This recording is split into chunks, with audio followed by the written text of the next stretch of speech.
Hello and welcome to TNA Top 10 for 11/11/24. I'm T Weave. I'm here with Allison Faye and Andrew. One at a time, guys. You pick who goes first. Ladies first, Allison, tell us all Hi. about it. Um, well, I'm gonna just go right into it because this is my thing right now. Mother Nature needs to get like slapped upside the head. Okay. Oh my god. What season is it? I feel like we are every other day is a different season, and it would be fine if like they were close seasons, but we're going spring, winter, summer, fall, winter, summer, spring. Pick one. My head cannot take this much longer. Okay. But that actually leads into my real topic of conversation today. I don't know if you guys have had this, but our electric companies have been like deferring rate hikes because of COVID. Did you guys have that in your states? No, Duke I Progress don't is think an arm of the devil. So Okay. no, that definitely did Well, not happen here. Eversource here in Connecticut deferred two rate hikes and then put them both on Connecticut payers this last couple months. Same bill, yeah. Our delivery fee is now more than our usage fee. I'm sorry, what? Delivery fee meaning what? So the delivery fee Can I pick it includes up at the location instead yeah, of getting no, it delivered? it includes things like the fuel saver operation program, the public knowledge information program, Those are just words. it's all words, but the fact Political that pork. it's it's it's the tree restoration fund. It's like 18 other items now on my bill that I'm not using any more electricity. It just costs me almost double what I was paying. Double. Now, mind you, y'all know me. I am a thrifty gal. I have that Till we're thing in that Las Vegas. yeah, Yeah. well, yeah, then you can't hide money. But I have like the thermostat that changes with the time of the day. If you go out, you can. So my electric bill is not as bad as some people's, but oh my god, my girlfriend told me her bill went from $300 to $700 a month. Mm-mm. I, Mm-mm. I like my central air. I don't know what I'm going to Goodness. do now. Yeah. So anyway, that was a good rant. Yeah, I would have a moment, like legitimately. I would probably freak out. Like Yeah. I am also a dollar and cent person, which is why we do things like go to Peter Luger's in Las Correct. Vegas. Correct. Not a brag, folks. It's just the way it is.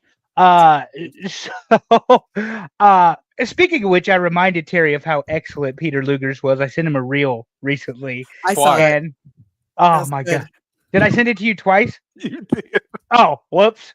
I hate when that happens. You know, I watch enough of them that it's going to happen. We're going to get some Pete and repeat. Right. Yep. What I am with Allison, though, but here's the thing, and it segues beautifully into what I want to talk about for a minute. That's the difference in living in a liberal versus a conservative state, because I promise you that shit would not fly in North Carolina. They would be riots because Duke Progress is already a crime syndicate. Nobody will convince me otherwise. I think that you have to be a made man to work at Duke. Shout out Magnum TA, because that's actually what he did after the wrestling ended. Was be some sort of executive at Duke Progress or Progress Duke Energy, whatever it's called. I pay the bill. I pay it the 5th of the month. It annoys me because it goes like Allison is talking about. It Yep. has seemingly continued to climb year over year, month over month, Mhm. comparing the same electric use costing me more money, which, annoys me. Here in North Carolina, what else annoyed me was election season. We are a swing state. Everybody loves that being purple, I guess. At went for Trump again. He ran the table again. For anybody who doesn't know, no time in history in a contested election has a candidate not once but twice won every swing state up for grabs in the election, and he did it again. So, Donald Trump will be our president of the United States, and my nephew, who's graduating from the Virginia Military Institute, will be in the parade inauguration day. So he's actually going to be in Washington, D.C. inauguration day. Take a guess, guys, how much a hotel costs around Washington, D.C. on Inauguration Day. I can't imagine what it normally costs. It's not that bad. $2,000. Oh, Oh okay. man, that was going to be my Nope. guess. I should have guessed. That wasn't my guess. Wow. $2,000 to sleep Super Dave in is a the closest hotel. at $25.90. $2,000 to He sleep went in a over his hotel. account. And I told my sister and her husband, they're Doesn't like, come with that, Terry. No. they're like, we'd really like to go. I said, yeah, and a million other people are going to be there, and unfortunately, you're not going to see your kid. Like because you're not going to ever get close enough to be able to even see him marching. The cool thing is, nobody can ever take it away from him. Whether it was Trump or Kamala Harris, they were going to do this. So they're going to be at Inauguration Day on January the 20th, provided we make it that far. I hope everybody did their civic duty and vote, because the only voting that really matters is what takes place on this show and in the next hour. I always say if you can't vote, you can't complain. That's true. Terry even voted in the red state of Alabama, which, let's face it, is about as meaningless as a vote as exists. I mean, my vote meant more, and I voted independent, so I threw mine away in a swing state. But yeah, it's interesting that super red, super blue, purple. I'm the guy in the purple. Are you kidding? Please. Please. So Terry, how are you? How was your weekend? How was my weekend? It's getting a lot slower now, and that's great. We had our last soccer game of the season. Was it organized? It was, and they actually won 2-0. Terry's biggest complaint is not playing time. It's not plays. It's not officiating. It's not refereeing. Well, It's not other parents most of the time. It is the lack of communication. Well, I don't know that there was communication. The boys communicated, and they won 2-0. So it was a good way to end. Now they do practice this week. They are at the age where they're about to bump up to the full scale field. They've been playing on a half field crossways, and now they're going to go to the big field. So they ran them quite a bit last week during practice. So They're young. gonna They'll have be to get fine. used to it. Yeah. Good. They're young. They'll be fine. It might help you out too, Dad. Who knows? Yeah. I don't know. Settle them down a little bit. There was something else. No Super Dave, not tonight. Next week. But He's we're going to get on- to I'm review. glad. He's going to get to review Clemson, and he's going to get to preview, which I don't remember what game it is now, but it's another pretty significant one, I think. Oh, I would have thought it would have been Pitt. But it is a good question, Super Dave, because about an hour ago I was like, was Bober supposed to be on tonight? Nah. Bober is not supposed to be on. We don't have a calendar. No, we're not that fancy. Contrary to popular belief, Yeah, we are way less organized than you would guess. Oh, yeah, for real. Like, I don't know. That's I'm getting a text message. Someone saying, "What's wrong with your feed?"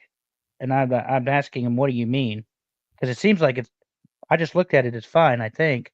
Oh, Dave, I will confirm. say there was a message on StreamYard Yeah. that said Facebook users will show up as Facebook user in comments and not their actual name. So anybody that comments in Facebook for now, and hopefully that doesn't last long, you will just be you'll be the generic Facebook user person. Apparently, it looks fine now. Okay. So yeah, Bober will be here next week. His team has lost 2 back-to-back. He's baiting me. Hockey's down 6-0 after 1. I love it because Bober's hockey team sucks. So yeah, not when he plays. Are they on the Penguins? Yeah, it's the Penguins. Blue Penguins. Yeah. I was in Pittsburgh when they won a Stanley Cup in 2009. Is that right? Sidney Crosby year. I think it was 2009. Was Yarmy or Yager still playing at that point? Could have been 2010. He was in his 38th No. year It was in the definitely NHL. It was definitely 2009 because I was there learning Russian, which did not take, but a graduate school thing. But anyway, I was there and they rioted in Pittsburgh when they won. They won. They didn't lose. That's They a won. Philadelphia And thing. they rioted. And we don't Apparently talk. it's a Pennsylvania thing. We don't talk normal sports on this show, but apparently they're going to riot in Dallas, and I'm saying that for Dave's benefit because their starting quarterback has a hamstring injury. It's going to require surgery, and they threw 5 interceptions between the other 2 yesterday. It was not a good football game. Oh no! Dallas. And And the it was, owner refuses to close the shades. no, would so you help get a his receiver. glare. Like Yeah. like they're going to throw the ball, and the sun is dead in their No. face. Oh yeah, Ridiculous. oh yeah, it's so dumb. And they he have has- something there to make up for this, and he's just like, we just got to plan it better. We know where the sun is. He has a $1 billion stadium with a retractable roof, and they're playing into the sun glare in Dallas, Texas. Okay, I'm just gonna Just tear the stadium down and build a new one. That He makes did. It's like, actually, Jerry, that's probably the right thing to do. or close the fucking roof. Yeah. I mean, there's Willie. Yeah, Will said it was horrible. yeah. Willie's a Penn State fan that listens to our show, but he's not gonna. Well, we'll be here for the second hour, but We haven't the shit on Penn State nearly as much this season as we did last season. what now? We haven't shit on Penn State nearly as much this season as last season. No, we just said that they couldn't close the big one. Spoiler alert: Big Game Lane got it done before James Franklin. So, Yeah, it's the end. It's like some windows at the end, but I think Oh, that that's end even opens worse. those up. Yeah. you built it that way intentionally. That's horrible. I don't care. It's the Dallas Cowboys. Yeah. They are the crybabies of the NFL. Yeah, I got you, Dave. Windows on the end of the state. We got you. Crybabies on the end of in the NFL. Makes me, it's like when we opened a new baseball field my senior year of high school, and I'm playing third base, and the sun is directly on the other side of the batter from me, and somebody drills the ball at me, and I'm like, I don't know what the hell I'm going to do this whole season. So this is a good segue because we're going to segue to wrestling here in a minute. Y'all remember when I went to Dorton Arena and I met the Briscoes and FTR and saw Ricky Steamboat wrestle? Well, Dorton has the same problem with the way the glass is. And so they're trying to take pictures and do the photo ops with the sun blocking out people's photos on their cell phones. Like the first picture I take is terrible. I'm out on the Cowboys till Jerry expires. Expires is an interesting way to put it. The thing is, Dave, he's resilient. He's like what, 84 or something. He's gonna be around a while And longer. he's pissed off if you question him. Like Vincent Kennedy McMahon, he'll be around a while. Him, the Cockroaches, and Keith Richards, they're all gonna outlive all of us. So I guess we have that in to look forward to. I'm out on the Cowboys till, well, buddy, I don't know what to tell you. It'll be a while. It'll be another 10 years. What we're not out on, I was just gonna say that.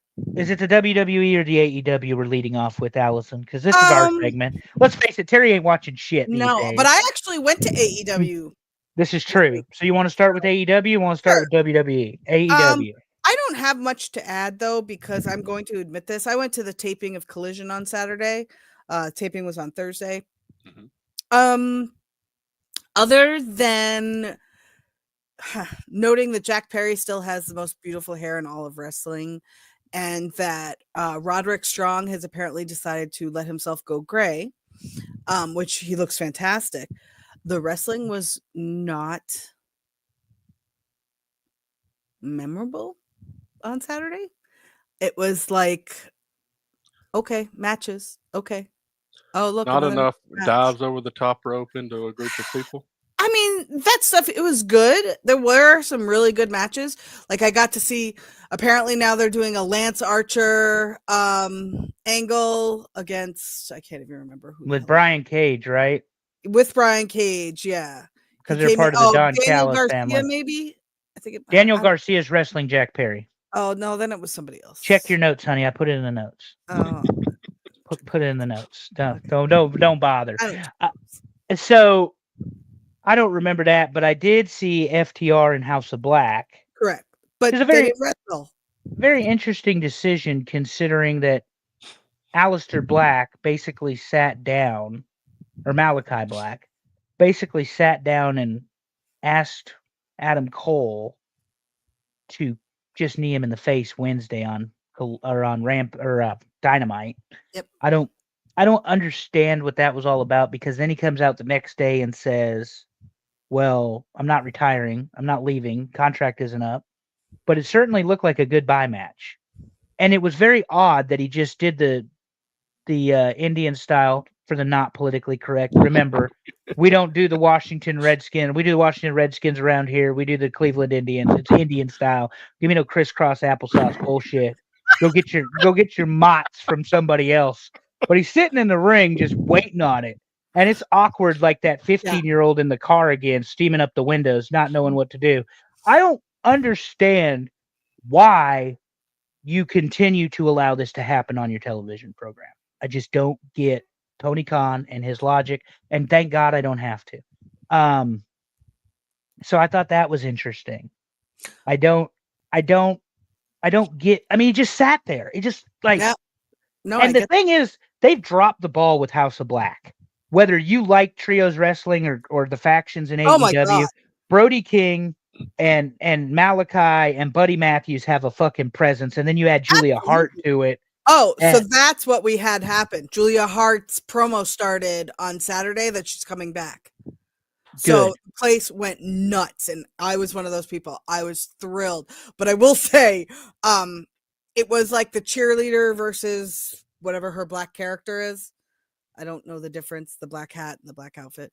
Oh, so yeah. like she was playing both characters. Well, the one in the black hat shot the cheerleader through the heart with an arrow.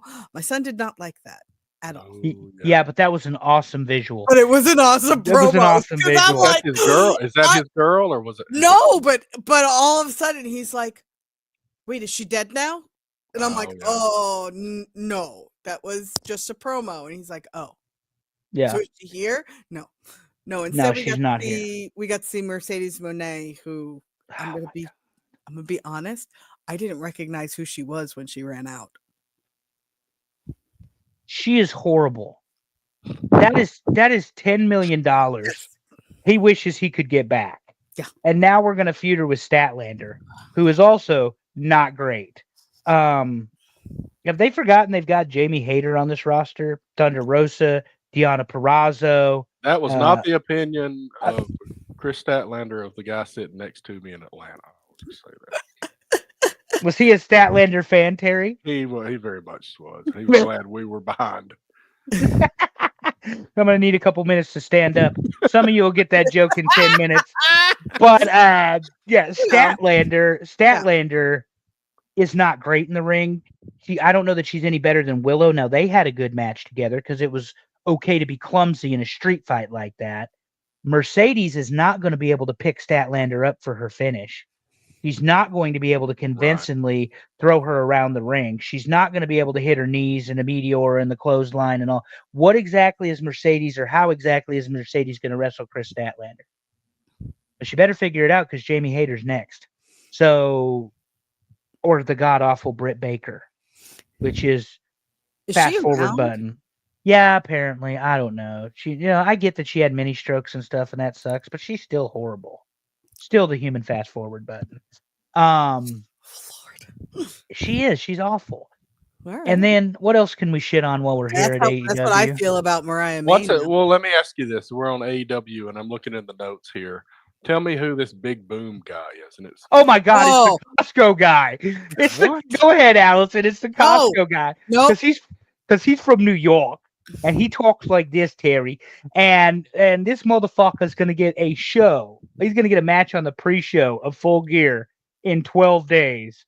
And it's going to be him versus QT Marshall in a match. Because we're doing cross-promotion. So you decided to invite the Costco guy, who is the epitome of a Mets fan. I mean, he's not a Yankee. Let's face it. He is not a Yankees fan. I gotta look this up. Is this akin to when WCW would invite celebrities? Oh yeah, definitely. Celebrity. The thing is, at least David Arquette was in a fucking movie franchise like Scream and Ready to Rumble. This is the guy who's on the commercials, and they are horrible. Like, they are not. These commercials aren't good. And he's got. I think I see him. I and think he's I got see. his punk kid with him, and his kid sucks too. Um, no, Okay, I'm yeah, he's got his kid with him, and oh, he's it's got a shirt on awful. that says "No Bull" or whatever. Yeah, Yeah, I had no it's idea who this was. Full yeah. disclosure, and then they announce it, and I'm like, awesome. One Hey, more he match is I a want. former professional wrestler, according to Wikipedia. So he has done some wrestling, which doesn't mean much these days. Well, in AEW, you could put that on your resume, and here you get hired. I mean, have you seen Darby Allen? That was for Allison's Hey, he benefit. was Stop! called So bad. the American Power Child, Eric Justice. What That's about Timu Sting? Can we talk about Timu Sting yet? it's so bad. You know So it's bad. right though. He Dollar likes discount turtles. Sting. What about Uh, what about them trying though with the younger talent? Because this is not it. This bullshit with the so Costco people. That's why I well, shop at Sam's Club strictly because Tony books this nonsense. Um, I gotta say, I feel like there's a lot of this playing to the younger crowd lately. If you notice, Private Party, Top Flight, Action Andretti, and all these kids who I'm just like Nick Wayne. I'm like, I understand we want to move kids up. We want to see the new developments, but I'm like, is this it? Are you sure? Nick Wayne had a match with AR Fox, and AR Fox looked far superior to Nick Wayne in said match. Like it was not. I get he's 20 years old, but you put him on TV as the quote prodigy, and it was not great. It was not a good match. Well, his mom was over. Very His over. I mean his mom is extremely over in that particular circle, and Yep. then you realize who we associate with, and you understand why Nick Wayne's Yeah. mom is over. Wrestling fans are who they are. Just embrace it. Hopefully they were wearing deodorant around her, but hey, wash your ass, brush your teeth, put on Correct. deodorant. It's just being a polite human being. That's right. So I don't know on the Nick Wayne front what all the nonsense was. They had what's his face, Kip Sabian was out there too, and Yeah. they stapled the picture to the Yeah. face. A Yeah. little unnecessary. Let's be honest. I get that he did the whole thing, and they call that back to Swerve or whatever, but um, It was there's a unnecessary. It was just completely unnecessary. well, I mean, you're asking people to reach way back and remember that you did that, so that isn't good either. But no, you're right. Private Party. They're bringing in obviously Jack Perry's got the TNT title, and they're having Daniel Garcia wrestle him. Now that the Bucks are out of the picture, does Garcia win? And then in something completely different, um, the creator of the STF, Masahiro Chono, is going to be wrestling Okada for the Continental title at some point. I believe that was announced on God, I Dynamite. missed that. Yeah, so Chono versus Okada. Um, incredible. Incredible. But I'll take it. yeah, well, I was always a Chono guy. He was pretty good. But he wasn't there when New Japan was really, really peaking. So I'm just glad that people are getting exposure to these different wrestlers from the different productions. So I will say that's one thing that I really like that AEW does by having on people from New Japan, people from AAA, Stardom. I think that's great because there's a lot of people, and I was one of them who was not even aware that these existed. what do you feel about the exposure, though, of a signed multi-million-dollar alleged EVP showing up in another company altogether first on his return from injury?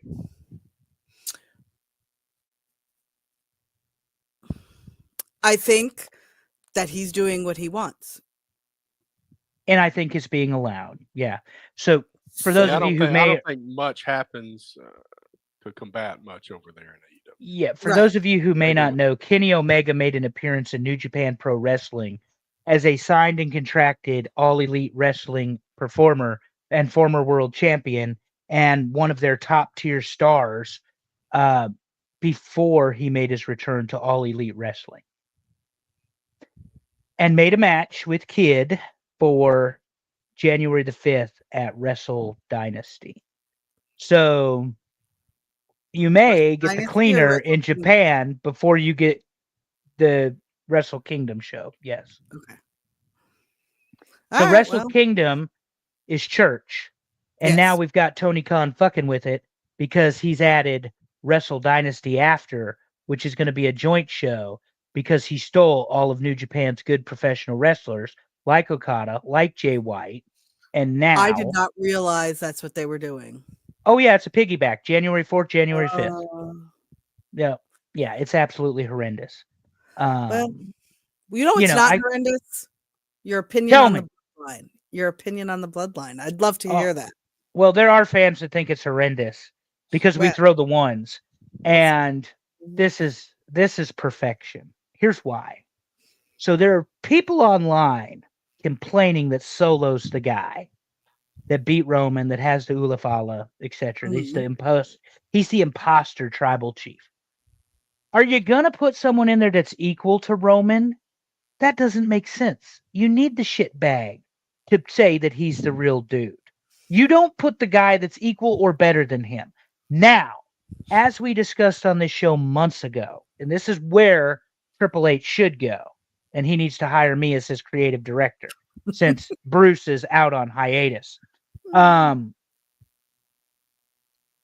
Rock as the final boss and Roman as the tribal chief were always opposed to each other. Always. But the final boss and the tribal chief are not the same person, not the same character, not the same entity. So now, after he defeats Solo, you can bring in the real enemy, which is The Rock, which is the final boss. They were never on the same page. You can't be the final boss and have a tribal chief. You either are one or you're the other. You cannot have two exist. So they need to call that back, along with whatever got whispered in Cody's ear. Apparently, there's speculation Cody's going to join the Bloodline for War Games. Let's not do that. Let's just do 4-on-4 and have Paul Heyman come out. That would be best for business. Please, yes. Paul Heyman in the War Games like 92 with Sting again. But no, that's where I think they're not missing the boat is you don't put somebody of equal or greater importance in that spot only to vanquish them. Like you're going to beat Solo. You don't want to put a really good wrestler with equity and fandom there. People can accept Solo. Why do you think Jacob Fatu has not taken that spot yet? Because he's going to have the equity. He finally spoke this past SmackDown. And the man can cut a promo. And he does the hand thing. Makes me giggle. And then he goes and beats everybody up. But we got the story. You got Sami Zayn walking. You got Sami Zayn kicking him. You got the Usos coming back. Oh, it's okay. You knew he was coming, though. And then you get the win. And that's what matters. So it was all telegraphed, especially if you've ever watched wrestling. But that's much, to me, it's a much more patient story. Let's face it, they're going on 4 years of the Bloodline. Is it really? Yes. Yeah, they're very good Yes. at teasing it and making you really want it. Wow. Before you finally get it. That's what she Especially said. with this. I've been planning that for a minute. God, But especially Good with this job. bloodline stuff. Yeah, Really absolutely. milked this. Sidebar, because Allison and I are the ones. I listened back to our show last week. Not only are we entertaining, the three of us, it's a pretty good combination, like salt, pepper, vinegar, and oil. If you listen to the show last week, you'll get that. But we missed 3 different opportunities to tell Terry that's what he said. Oh, damn. I mean, we got to get a it sound. was We hadn't been doing I have sounds it. lately. I have it. it was all over the I show, found it. Hold and on. we somehow missed the opportunities to You say know, it. I do some of these on purpose. That's what she said. There we go. No, see, we're a little late, but whatever. We're there. So the other thing is on the wrestling that we're seeing these days. They're trying to do some tag team stuff with the Motor City Machine Guns. It's interesting to see them get a first class push. Haven't seen a tag team featured heavily like that probably in a long time because the Usos was all part of the bloodline story Yeah. for the last several years. DIY being a homegrown WWE talent, getting pushed to the side. Now the Street Profits are involved. They got some possibilities there. The women having their own mid-level title now. What do y'all think of that? I United think States title. WWE. It's gonna I be the mean, I United think States. the WWE has the depth to do it in the women's division. I don't see why not. I agree. I think they have to do it, and here's why. Becky is out, Charlotte is out, Rhea is out. All of the sudden, your champions are out of people to wrestle because your C and B tiers, and it's no offense to them because they're A tiers against any other promotion, All Elite Wrestling. So the C and B tiers don't have any sort of feature. People don't know them. They're not familiar with their story or their character. By giving you a mid-level belt, you have something to use as a stepping stone. Triple H is a wrestling traditionalist, hopefully will do that. But at least you can get some exposure without putting, as an example, okay, today Candice LeRae is going to wrestle Nia Jax. What? Yeah. Yeah. What? You know? Shotzi is going to take on Liv Morgan. What are we doing? You know, so at least you may have some sort of, and to Terry's point, they've got depth. The problem is they've got the superstars and they've got everybody else. Yep. They don't have any real up and coming. You've got the very, very top tier in in WWE, and you've got everybody else. And everybody else includes people like Asuka. I mean, sad but true statement. Mhm. Damage Is she hurt control. again? She may be, I don't know, but they're not using her, No. and they keep pushing her down the card. Well, she's Um, 43 years old at this point. And right now they've got Shayna Baszler in here with damage control, Zoe Stark, who's the Sonya Deville. There's Sonya 5 Deville. women right there.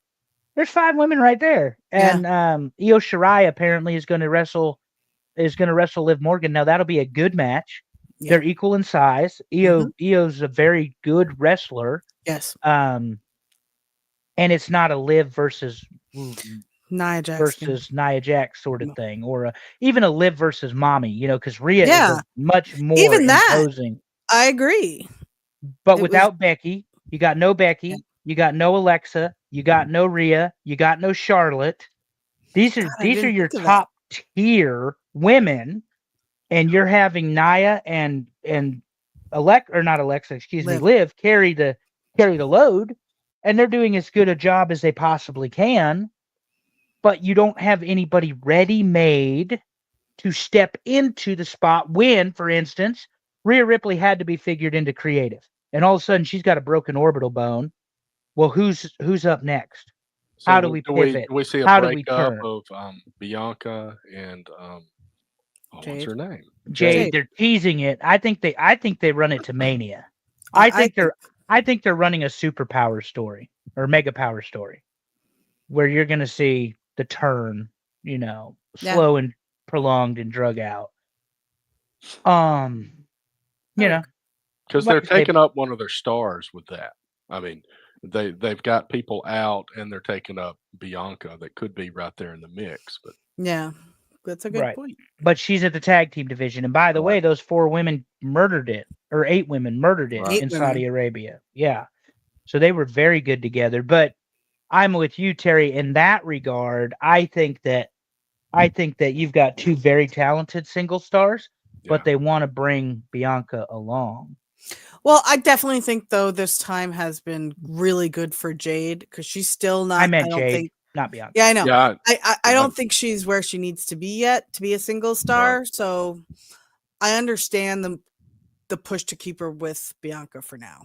Yeah. Well, Tony Khan, the one thing he did right with Jade was he made her Goldberg at first, and then when he started putting her in those longer matches, she did get exposed. Yeah. But somebody who's been wrestling 2 years or 3 years,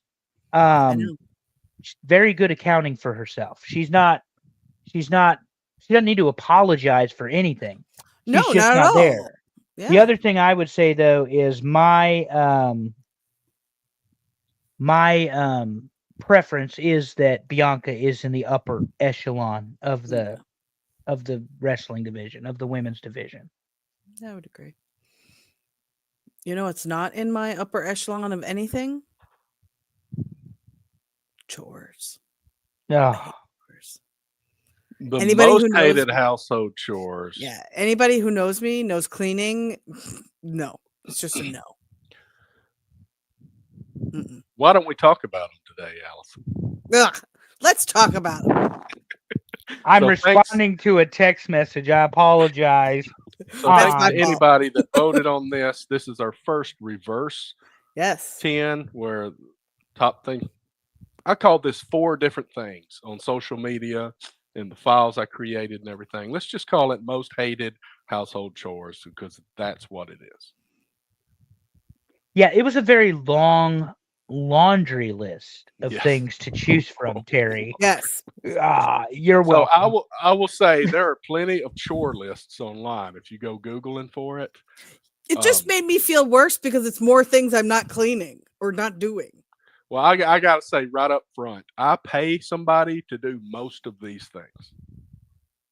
So, Mm. you know, there you This go. this is me judging you. Let's have a moment here.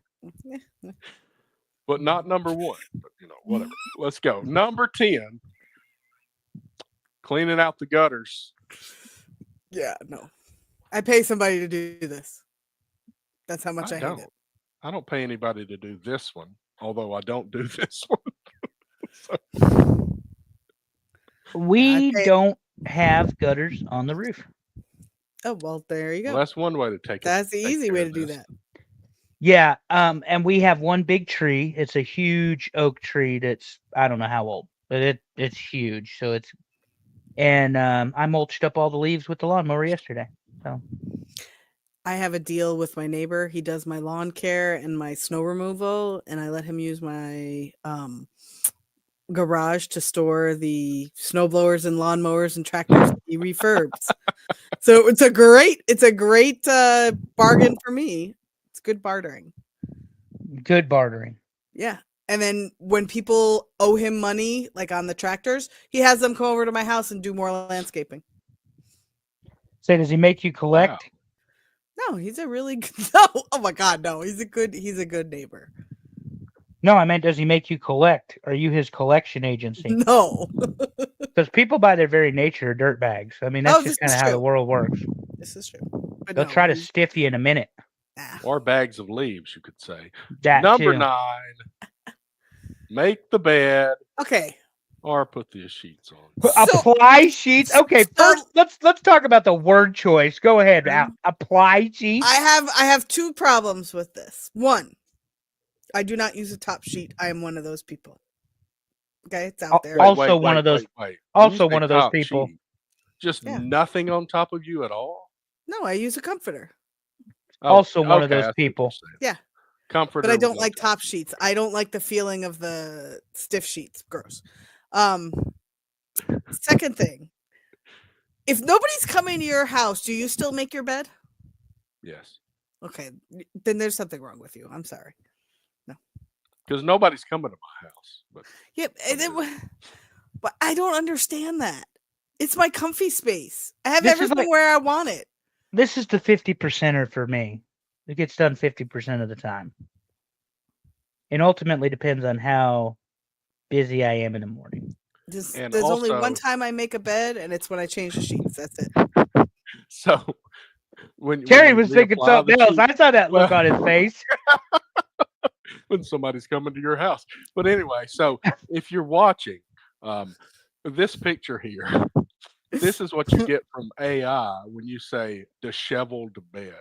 Yeah, it's disheveled, all right. Disheveled, all right. Looks like somebody had a good time. And so did he. And that's what she said. But That's what she said. I am definitely with Allison on this. Fitted Yeah. sheet only and a comforter. Yeah. Nice high cotton count on the sheets and the pillow. Make sure they match. They do have to be color coordinated. I am that person. Oh, The yeah. sheets and the comforter must match. Don't want that Ye- random pillow. Yeah, even if I'm So- not making the bed, This shit's gonna be all right. Okay, it's gonna look I like it belongs currently have together. a purple sheet, a blue and yellow comforter, and gray pillowcases. So, yeah. Unacceptable. That How hurts. are we friends? Mm. The blue, yellow, and purple is fine. It's when you got to the No, gray it's that not. really went out. No. I don't care. Sorry. I forget. Anyway, next. Number 8. Organize the refrigerator. Oh, How that's so bad is this gross. Everybody's you hadn't seen favorite. anything yet. There's one coming up. Oh boy, he saved the toilet. No. Everybody's favorite here, organizing and cleaning the refrigerators. I think what this one should have said. Mhm. Yeah, there Um, wasn't enough space for all those words. You always find that like lone onion or something. Something that got pushed to the back of the fridge Oh, that yeah. shouldn't have been. Yeah, piece of fruit. You know. Oh, stop. Well, you don't eat fruit, so it's okay. I eat some fruit. Not in your drinks does not count. No, man. all right. Okay, fair. Like, Not in my beer though. Terry talking about how he had fruit and all it was the maraschino cherry out of the old fashioned. So that's like, There's an orange peel also. There you go. All right, we But definitely now don't like this one. this is a job everybody hates because here's the Oh thing. yeah. Not only do you have to clean it out, you should do the proper thing and wipe the shelves off and wipe the handles off and Oh, yeah. wipe all that stuff off. Yeah. Well, I do live with one of those people who is like expired. So he goes through like my entire pantry, my entire refrigerator, probably every other day, checking Excellent. expiration dates. Pain That's in my great. ass. I'm like, you'll live. It's fine. It's soy sauce. I can't. Yeah. Alexander and I would I have swear. issues. I know. Number 7. Clean the toilet. Actually, This don't is mind what this one. AI gave me. That's all. That's disgusting. because AI knows that's a bathroom after Taco Bell. So you guys talking last week about the '90s Crunchwrap Supreme, or no, it wasn't it was the pizza thing. What was it, Terry? Mexi Melt. Yeah, the Mexi Melt. Yeah. And you said they used the wrong tortilla. I think that's what happened. I got a gordita from that menu last weekend, and it sucked, and I was so upset. Exactly. They're not gonna bring back the It's menu. not even close. I hear the word gordita, and now all I can think is the reel with the cat, the orange tabby that's doing the Trump voice. I love the Mexican women. They call me gorditas. Yo estoy hambre naranja, and he's the orange man, and it's this very beautiful cat, but it makes me giggle because it's even got Donald Trump hair. God. I will find it and I will send it to you. But can we click off of this picture Yeah, to whatever let's go the hell next. is number Yeah. 6? I think AI did really well. Did they get worse? I don't. Number I don't 6, mop the floors. Whoa! People are putting the toilets below the floor. Yeah, that's the part I don't get. Mopping floors, meh. Yeah. But I guess do you do it as often as you're supposed to? Because Nobody does. Nobody Nobody does. That's probably why it's higher up I've on the done list. it before. Usually when there's a spill, that's when it happens. Yeah, agreed. All right. But yeah, this is the most tame picture of the whole bunch. All right. Number 5, clean window blinds. As you could see from the Yeah. window blinds behind me, this is not something I do. No, I used to have a cat, fire and this out. he recently passed away, and he used to murder all of my window blinds. Oh yeah, cats hate Oh my window god, blinds. that's why you see like the ones behind me have like random holes and shit. It's because my cat was like, "No, I think I should attack this." right Especially the space between Ugh. where the string thing comes down on the side and and the side, that little piece that goes quickly. I'm a dog person. Yes, I did one time leave Me Molly. too. I leave Molly unattended, and that heifer tore up the door frame, the carpet. This is when Roscoe went to the vet without it. Oh yeah. And I have heavy wooden blinds, like heavy ones. Mhm. And she got 3 of them trying to get out the window. Like she was mad. Oh my won't get god, out she the was win- mad. Oh yeah, this heifer worked herself up. Oh. She bent the kennel And she was so mad. And now this old fat thing, you gotta try to get her out of the bed in the morning, and she's like, "Whatever, leave me alone. I'm sleeping 20 hours a day." So yeah, she was pissed. Okay, that's top 5. My goodness. I know. Okay, what's number 4, Number Terry? 4. Organized. I Sorry. put this one high because I am bad for if it goes into the closet and it's not like a dress shirt or tie. You might not ever see it again. Like legitimately, it just ends up in the closet. Sometimes when I reach the closet, it is at the end of a long journey of doing laundry. And I'm like, I don't care where it goes as long as it goes in here somewhere. And that's it. I'm just gonna reserve my comments because if anybody looked at my closet right now, I'm pretty sure I would die of embarrassment. Yeah, I'm just saying the closet. I mean, no, I've got tons of clothes and stuff that I should probably just donate or discard in the closet. Yeah. Number right. 3, clean the shower. This is my worst. No question. I hate cleaning the shower. I can't stand Apparently, it. this shower has a toilet in it. Yeah, that's kind of weird. Sidebar. Because Allison has long hair and we have time. It goes with the bathroom in the sink and the shower. The drain. Cleaning hair I hate out it. of the drain. Oh, it's horrible. Or it should have been its own. That's why I hate that's the what I'm shower. saying. Yeah, like because that's part of it. So the other day, the shower draining slowly, 5 people using the bathroom. I get it. So I went and got the super Drano. Oh God. And I put the Drano down the well, I tried to use a zip stick first, but the way the pipes are, it didn't bend properly. So sorry, Dad, rest in peace. He hated Drano because he was a plumber. But this is supposedly safe for all pipes. So I put that shit down there. And I don't know what it is, but if meth heads are using it to cook with, they need to stop. Because in 15 minutes, with the aid of hot water, that sumbitch was gone. That drain was unclogged. So if meth heads out there are listening to my voice and you are cooking your shit with Drano, please stop. Like legitimately, don't do that. Don't do that. But yeah, cleaning a sink drain or a shower drain or disgusting. Right. I'd rather plunge a toilet. Same. Hey, that wasn't even on the list. Maybe that was No. a good one. But cleaning the toilet was down lower, so. Number 2. Number 2, weed eating, trimming, edging, whatever you call it. Y'all a bunch of bitches, motherfuckers. It's fine.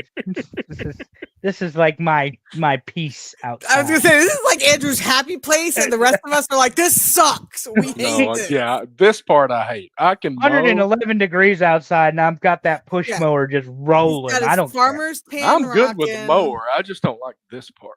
Yeah, same. Yeah, I've got to pull weeds tomorrow. So, in the beds, the rose bushes. Luck.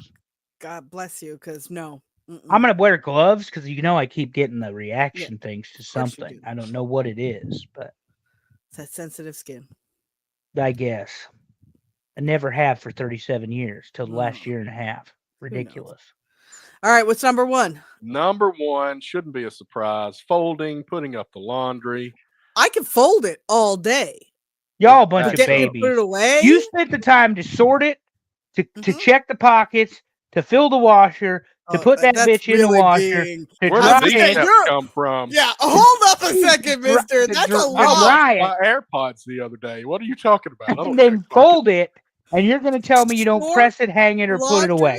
Who the frig sorts laundry? I do. I sort laundry. Goes in the wash. Is it dirty? Goes in the wash. I sort laundry. Always. Gym clothes, socks, gym clothes, socks, undershorts, all in one tray. Then you got the white shirts, all go in one because you get bleach. Then you got the dress shirts, the light dress shirts go in one, the dark dress shirts go in the other, and the dress pants all go in the next. The only thing that I separate is sweaters and stuff because they will shrink. Yes. So I do them separately. Yep. And my big fat belly sticks out if I have a sweater that shrunk. So let's forget the whole separating the laundry part. Okay. You took the time to put it in the washer. Yeah. You took the time to put it in the dryer. Mm-hmm. You Yesterday. took Yeah. the time to carry it from the dryer to the basket. Which is right there. Yeah. Okay. But you didn't take the 10 minutes to fold it. Oh, and no, put Oh, it I I just fold dumped it away? right on the big pile of everything else that's still Oh, waiting see, on me to do. I've done better since that. I dump it on my bed, so I have to fold it before I go to bed. Oh yeah, I do that, but But I know then I have how a to take it off of pile. there and put it somewhere else and go to But see, bed. I don't let figured myself that do part. that. No, I don't Yeah. let myself do that. But I move the folded pile to a larger folded pile. Would y'all believe that if I wash the laundry and dry the laundry, it's gonna get folded and put Yes, away? 100%. I And I totally also, believe that. when I hang up my laundry, I don't do the little gimmick with like the 3 buttons at the top of the dress shirt. Every button up and down, Do you pants, iron your stuff buttoned and starch zipped. it? Don't have to because they're wrinkle free when done Okay. properly. When the dryer is done, you pull the clothes out of the dryer, you hang them up, and you let them complete the wrinkleless. Yes. Then when you put them on, they're not wrinkled. I I could also teach a don't- class.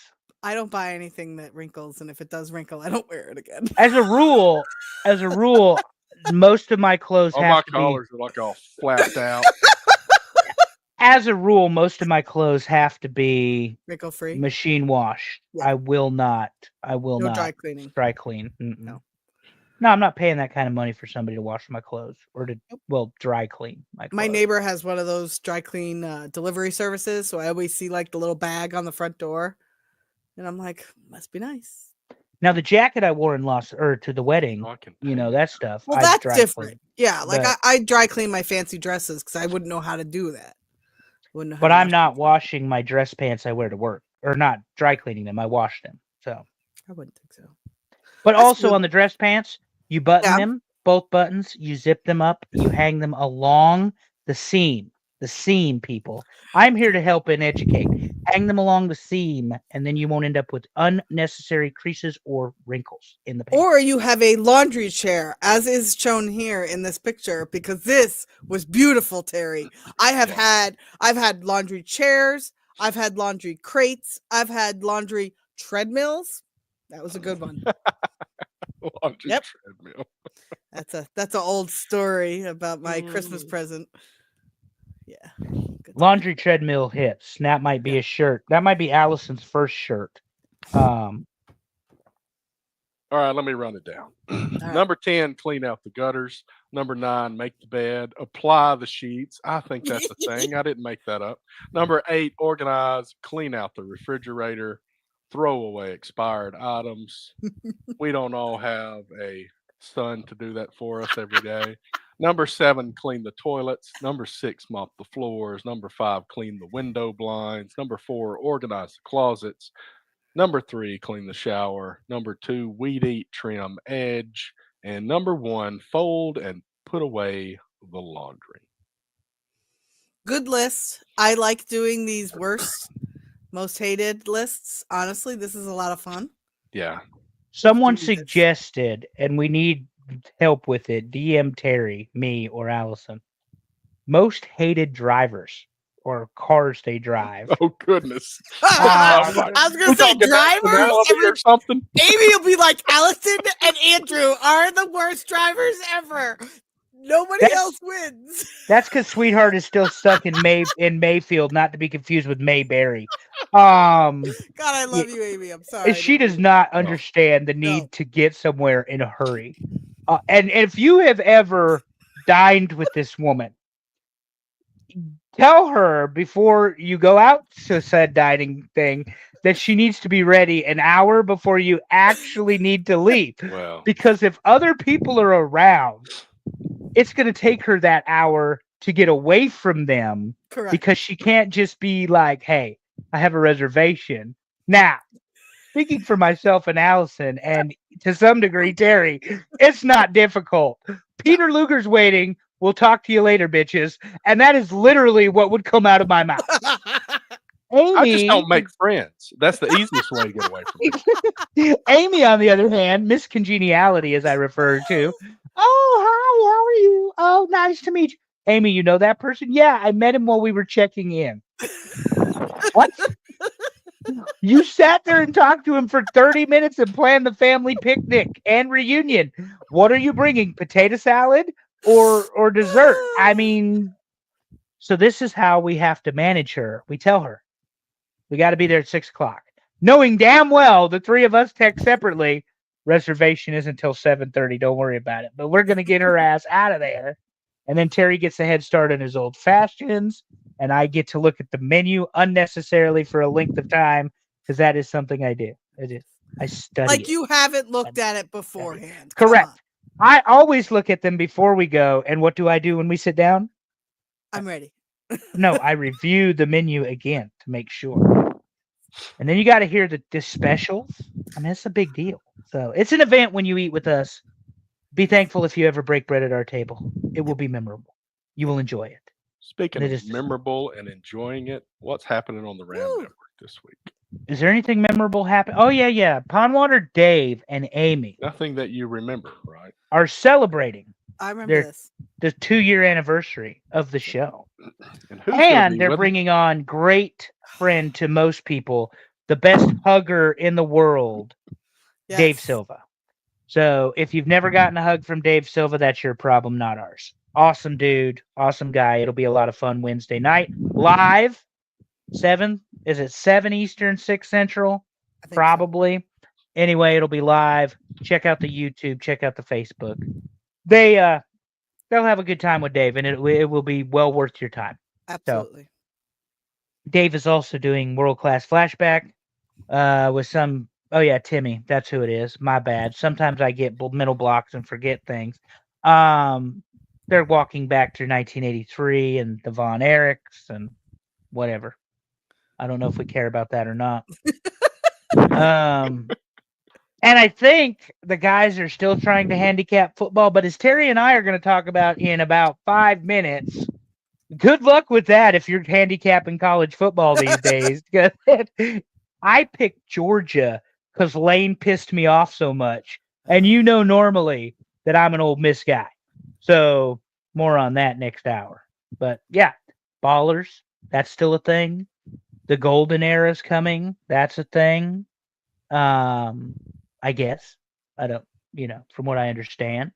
Because our filter-free Popcast friends are on vacation. Correct.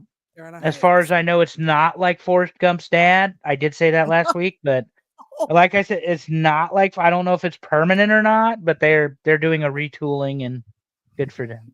So All right. anyway, I'm sure they will have plenty of insightful, fun stories. Terry, sorry, go ahead.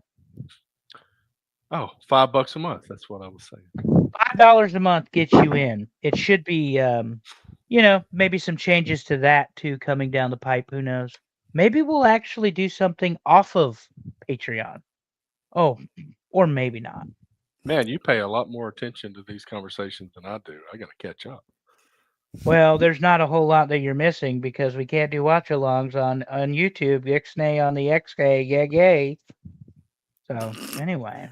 All For those of you right. playing along at home, copyrighted material cannot be shared if you don't fucking own it. Therefore, some of what gets done on the RAM network has to be done on Patreon.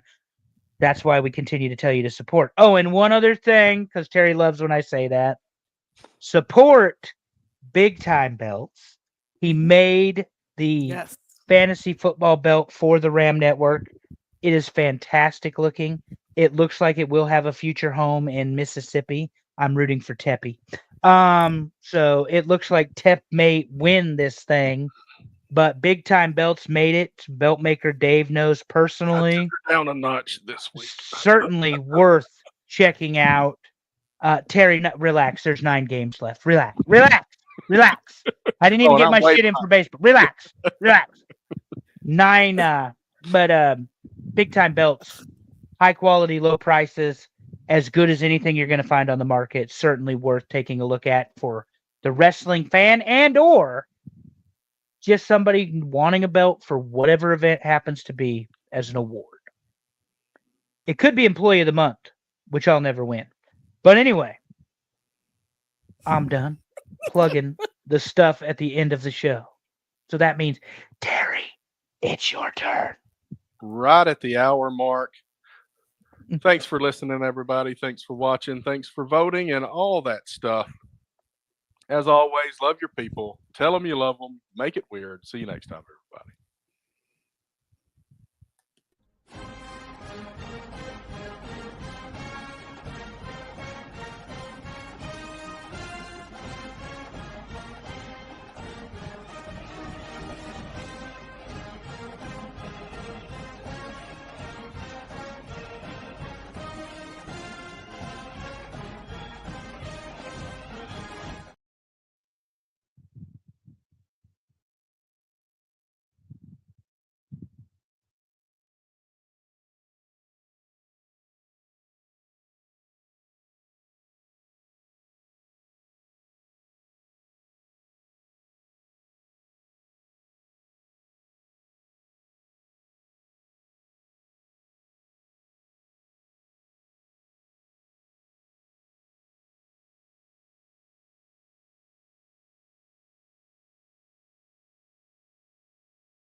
Hello and welcome to TNA Top 10 for week 11 of the college football season of 2024. Had to throw the year in there too, Andrew. How's it going, bud? Well, Terry, you can see behind me, I am studying the air raid offense. And there is a reason for that. I'm studying the air raid offense. So we're going to see, I think, probably a little bit more sophisticated passing game on Saturday. And when we talk about that particular outing, we will go ahead and discuss it. But for now, there's a lot of nonsense happening in the NCAA. Apparently, Absolutely. We got ADs all pissed off at post-game press conferences. and willing to pay $40,000 to express their opinion about a play. Now, anybody that knows me, I love the ins and outs of football, the technicalities, the rules, the systems, the reason things work, which is why I'm reviewing the air raid offense for Saturday's game. Defensive holding by rule occurs outside the 5-yard bubble from the line of scrimmage while the quarterback is in the pocket. Mm-hmm. It is perfectly legal for a defender to jam and hold the receiver for 5 yards, 15 feet, with the quarterback in the pocket. Once they exceed 5 yards, you have to release. Defender did that for Utah. Bad call. Bad call. It was textbook defense from that particular defender. I think it was a corner. Really bad call. And again, this has been something that I believe is much more systemic inside the NCAA. It's just not good, Terry. They've missed calls all year long. Miami, which we will discuss up to this weekend, was undefeated because of 2 bad calls. Right. The Nebraska-Ohio State game, Nebraska's self-inflicted wounds aside, 6 missed holding calls in that game, where you are seeing jersey in the hands of Ohio State offensive linemen. So, I guess could have been the running back too. But the bottom line is there's a lot of inconsistency, but it's always been stated or unstated policy, for better or worse, that you don't bash the officials, regardless of who you are, the coaches or the AD. Right. The AD called the press conference, or at least took the point on the press conference before Kyle Whittingham ever had a chance to address this. And he sat down and he's the one who said it.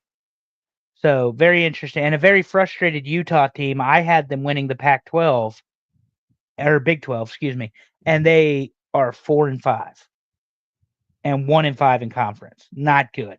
Not good. So but obviously they can play with good teams. They're just not winning those games. Yeah, and I know you got more on that for our review and our new segment, yeah. but yeah, they're playing with everybody. They're not again finishing. There's no Cam Rising, and maybe that's a good thing. Maybe it's time for Utah to move on from him because he's injured again, But I don't know he has what. strung together several games where he's been able to play for the last 2 years. Right. Yeah, he's been out more than he's been in. Yeah. And that's a problem, particularly in an era when you start to pay quarterbacks and pay running backs and pay all these other folks. So, but I had that on the list. I know there was discussion of, the Southeast Conference bias that we may or may not have. Well, and we'll dive into that. I think we got some visuals of kind of the situation, and we can kind of speak to that. Why don't we move into that right now? It's going to be a discussion for sure. So first slide here, I've got the Week 11 outlook. This is going into to last week's games. There were no undefeated teams in conference in the SEC. There were 5 teams: Tennessee, Georgia, Texas A&M, and LSU all had 1 loss going into last weekend. Alabama, Missouri, Ole Miss all had 2 losses.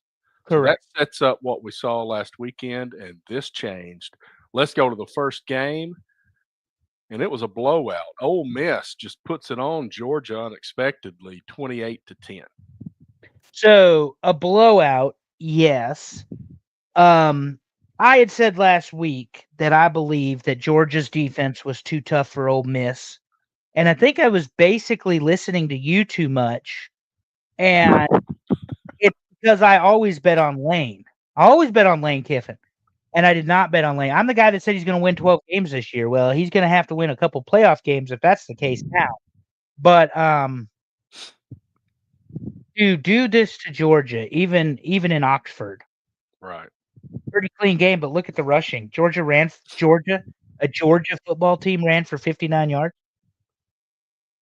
And possessions okay, penalties are okay, but look at the turnovers Yeah, again. turnovers are going to kill you. Again, 2 3 turnovers. fumbles and an interception. The big thing I want to emphasize here this week, as I said last week, Georgia's defense is probably the best in the country. Maybe not statistically, but speed, power, experience, always being in the right place. They kicked 7 field goals. Old Miss did.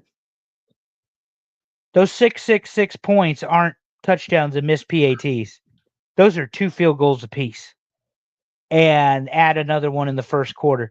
They kicked 7 field goals. 7 times, Terry. Goodness. Ole Miss was close enough to score and had to settle for 3. Give that guy some NIL funds. So this is also a point of emphasis this year, especially. You have to have a special teams unit that can execute.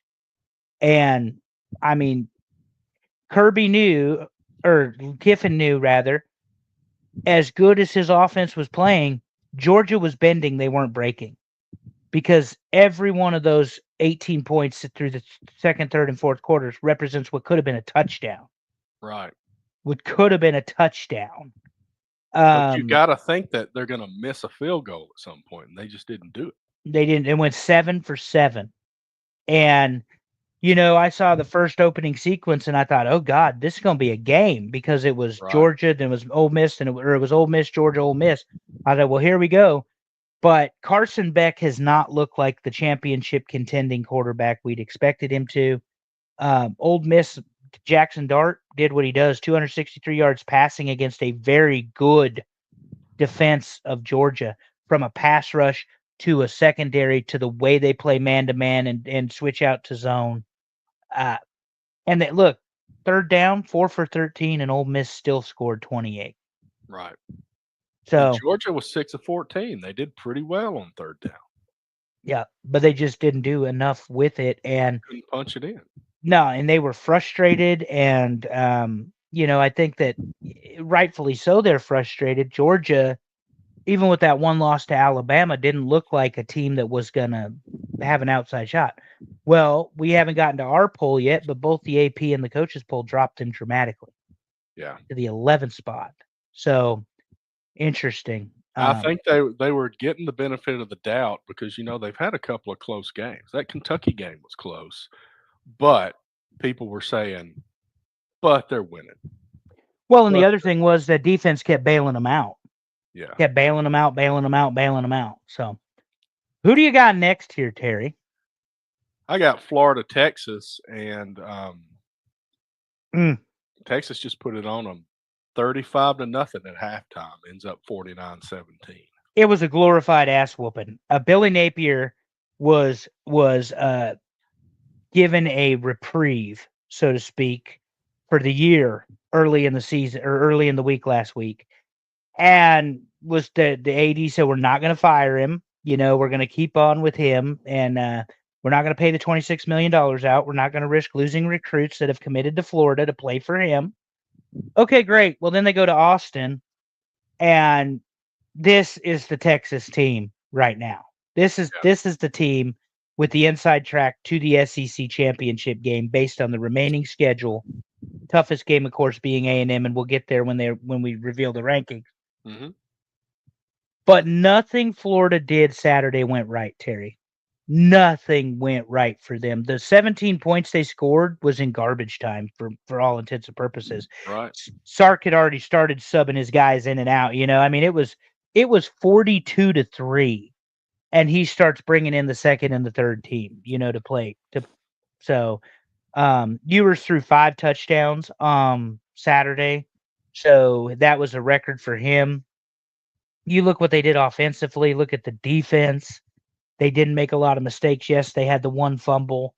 7 penalties, probably a little high for a Texas team, but they bounced back very nicely, is what I'm getting at. Right. That off week helped them, and they're gonna be able to battle this one out the rest of the season. Nice balanced offense. And you had mentioned the buyout for Florida. I heard something the other day. I think it was that Siskey guy talking about things are different now. Teams, Florida considering doing a buyout.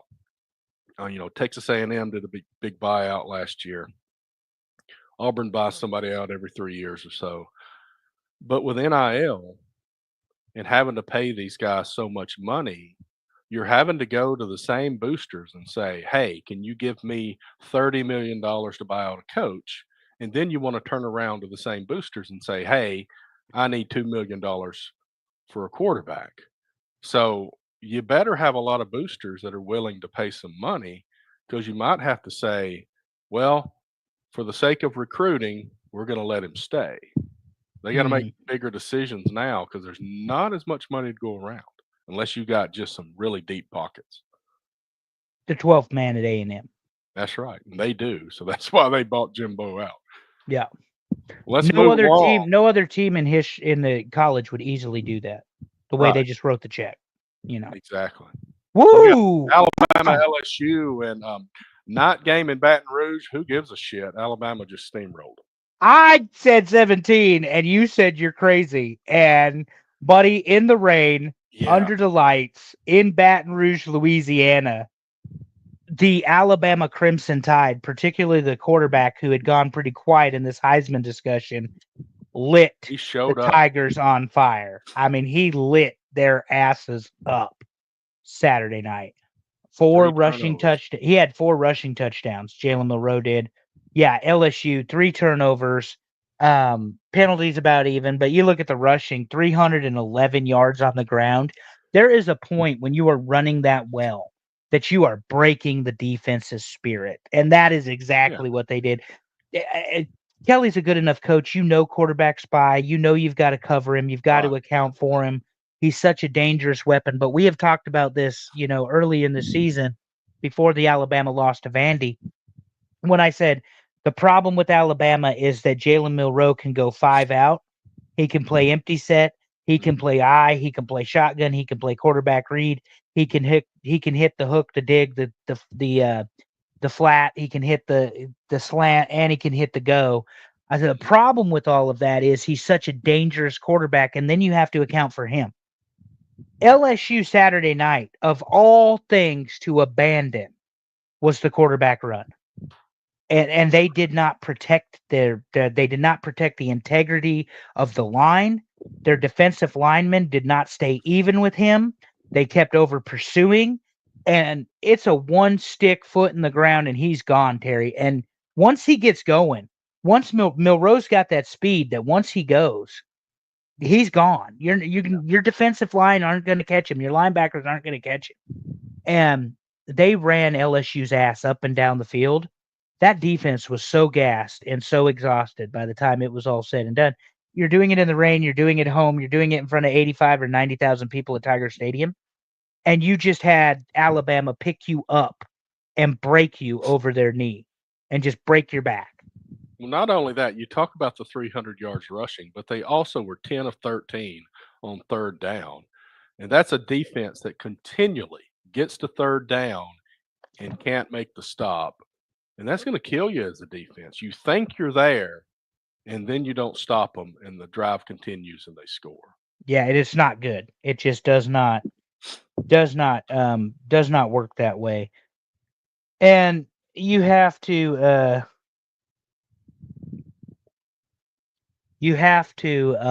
be able to come up with those stops. Mm-hmm. And let's face it, everything showed that this was LSU's game to lose. And Alabama came in there, and we've seen Alabama come in there and win before, Terry. Right. I think the last time they won like this, Bryce Young was the quarterback. I think they won pretty big the year they went to the SEC championship and took down Georgia, and then went to the national championship game when he won the Heisman. But most of the time, this is a closer game than 29 points. And it really wasn't a 29-point game up until the very end. I mean, LSU scored at the very end of the other, because it was 42-6 at the end of the fourth quarter. Right. So I say all that to say LSU is exactly who I thought they were. They still don't play defense good enough to win the SEC. Brian Kelly refuses to adapt and would rather complain about what the other team is doing defensively than make the adjustments necessary to win football games. All right, so LSU is exposed, like you said, and let's move along and see what has happened to the SEC because of this weekend. So I showed you what it was like before the weekend, and here's what it looks like after.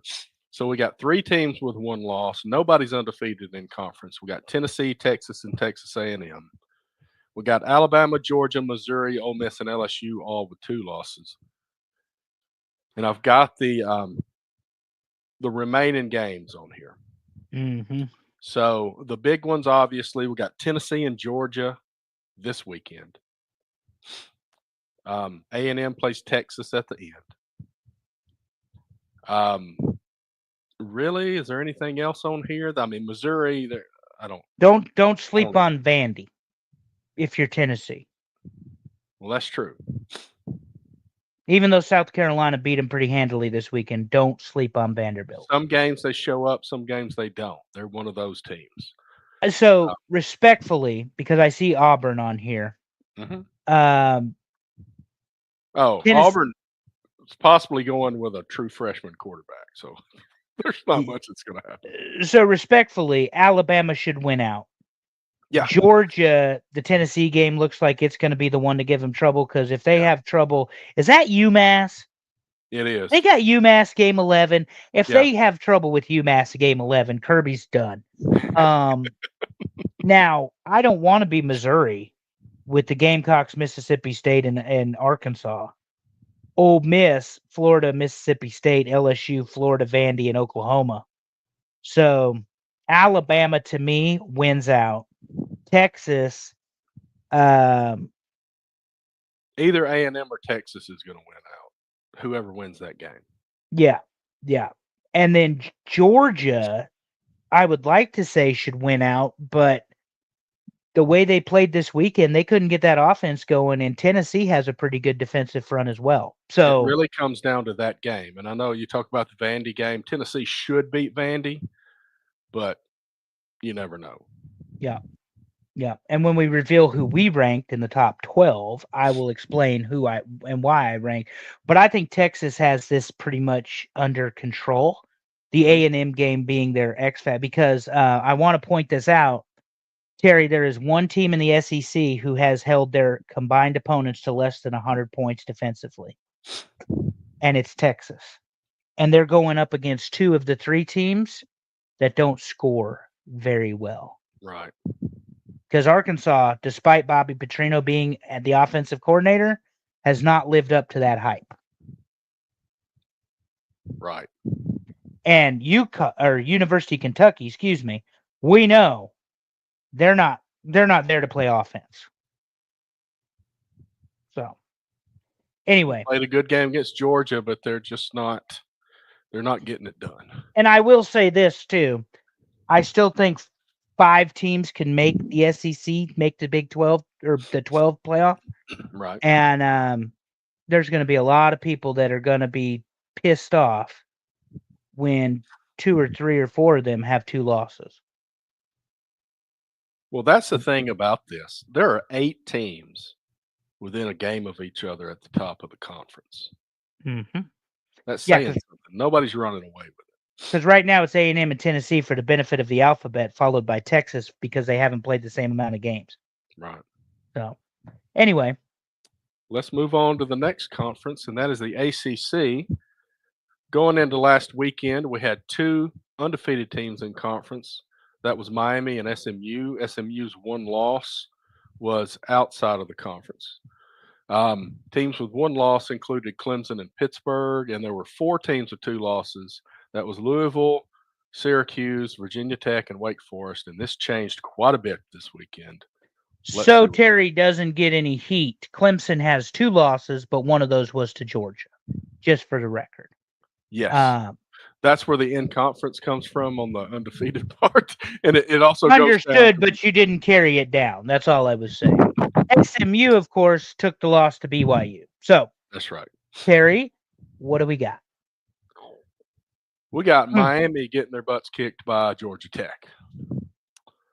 Yep. Time of And possession, third down. that's right. And they came, they came close to losing, probably should have lost a couple of games, but Georgia Tech is that team over and over again. They're not going to have a great record themselves, but they're going to play with everybody and they're going to beat somebody.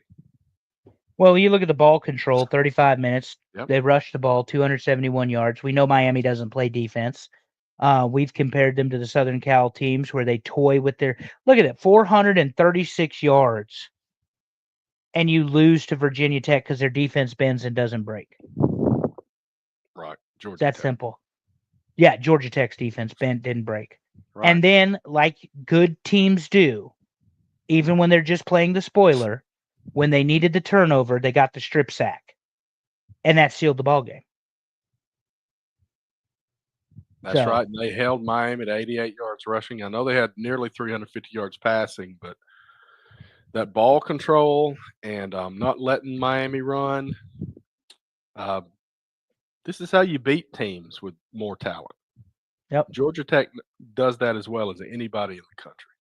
Yeah, and let's not forget Georgia Tech was the team that knocked off Florida State to open the season and really put Florida State derailed them. Really. I mean That's that they exposed Absolutely. Florida Set the State, tone. but it really gave people the blueprint to beat Florida State. And now, unfortunately, for our friends who are Florida State fans, I think Florida State has all but waved the white flag at this point, and we can talk about that when we get to the Notre Dame game. So, well, let's do that right now because that's the next game. 52-3, Notre Dame puts it on Florida State, and they're just not in this. I mean, no. Florida State, the players, they have talent. They have way more talent than their record shows. And this is just not a team that is playing together, that is not playing for their coaches or each other. And, they're ready for the season to be over. Who knows what happens next, whether we got a bunch of transfers. I don't know. It's yet to be seen. Well, and Norvell made the move that every coach in crisis makes. He fired his offensive coordinator, his defensive coordinator, and his wide receivers coach. Again, it's not to be funny or to be demeaning about our buddy Dave and people like him that love Florida State. This team is not even showing up. The Florida State Miami or Florida State Notre Dame game, huge game. And Notre Dame, in a very balanced attack in South Bend, just put it on them and did so with 7 less minutes of possession. Look at the third down, Terry. 3 for 17. So you're good enough to get to hold the ball that long that you have 17 first downs, but you're not doing anything with it. You're not scoring. And I don't know why. I don't have an explanation. I've had conversation with my buddy Dave, who is a very adamant Florida State fan, the same way I am about Nebraska. He pays attention. He roots for them. He knows what they're doing, et cetera, et cetera. There is no explanation to take this big a loss because Notre Dame is a very good football team. They're not an elite football team. And Florida State, to your point, the way you began this conversation, Terry, has far more talent than 3 points. Right. This is the kind of team, and I've seen it as an Auburn fan multiple times. Auburn will have a new coach come in and they'll go undefeated the first year. Why did they go undefeated the first year? Because they came in and they energized a group of guys that were already talented that the previous guy was not able to bring together. So it's possible that Florida State could do that. In 2024, it might be more difficult with the easy transfers. Who knows who's going to leave? But, sometimes those guys that leave, you're better off because they left. So there might be some of those. They can bring some guys in. If Norvell, it sounds like he's going to be there next year. Or at least that's what the indication is at the moment. I don't know. How do you energize the talent that you have? Can you do that if your team has given up on you this season? Are they going to play for the same guy next year? Better? I don't. That is a difficult task, but that's what they have ahead of 'em. Yeah, it's going to be a 2-10 team because Florida is going to eat them up, and they have the benefit of a bye week in Charleston Southern following that, and then Yeah, they've got Florida. They got the Gators. That's a much better football team than we thought they would be. Um, they are. but there's no explanation for the Seminoles to fall like this from 13-1 to what looks like it's going to be 2-10. And like I say, Norvell did the same thing that every head coach in crisis does. You fire your coordinators, and Mhm. he added a wide receivers coach to it. And by the first week of December, you won't recognize the Florida State coaching staff. Right. So he's going to have to clean house. But what we also know is in the era of the NIL and the transfer portal, they'll all just leave. You That's got to right. win or they'll just leave. So And what are you going to do to bring guys in to replace them? That's the difficult part when you keep the same coach. Are you bringing the guys in? Because I know they got guys that are, they'll have guys that transfer. They're going to have guys that flip.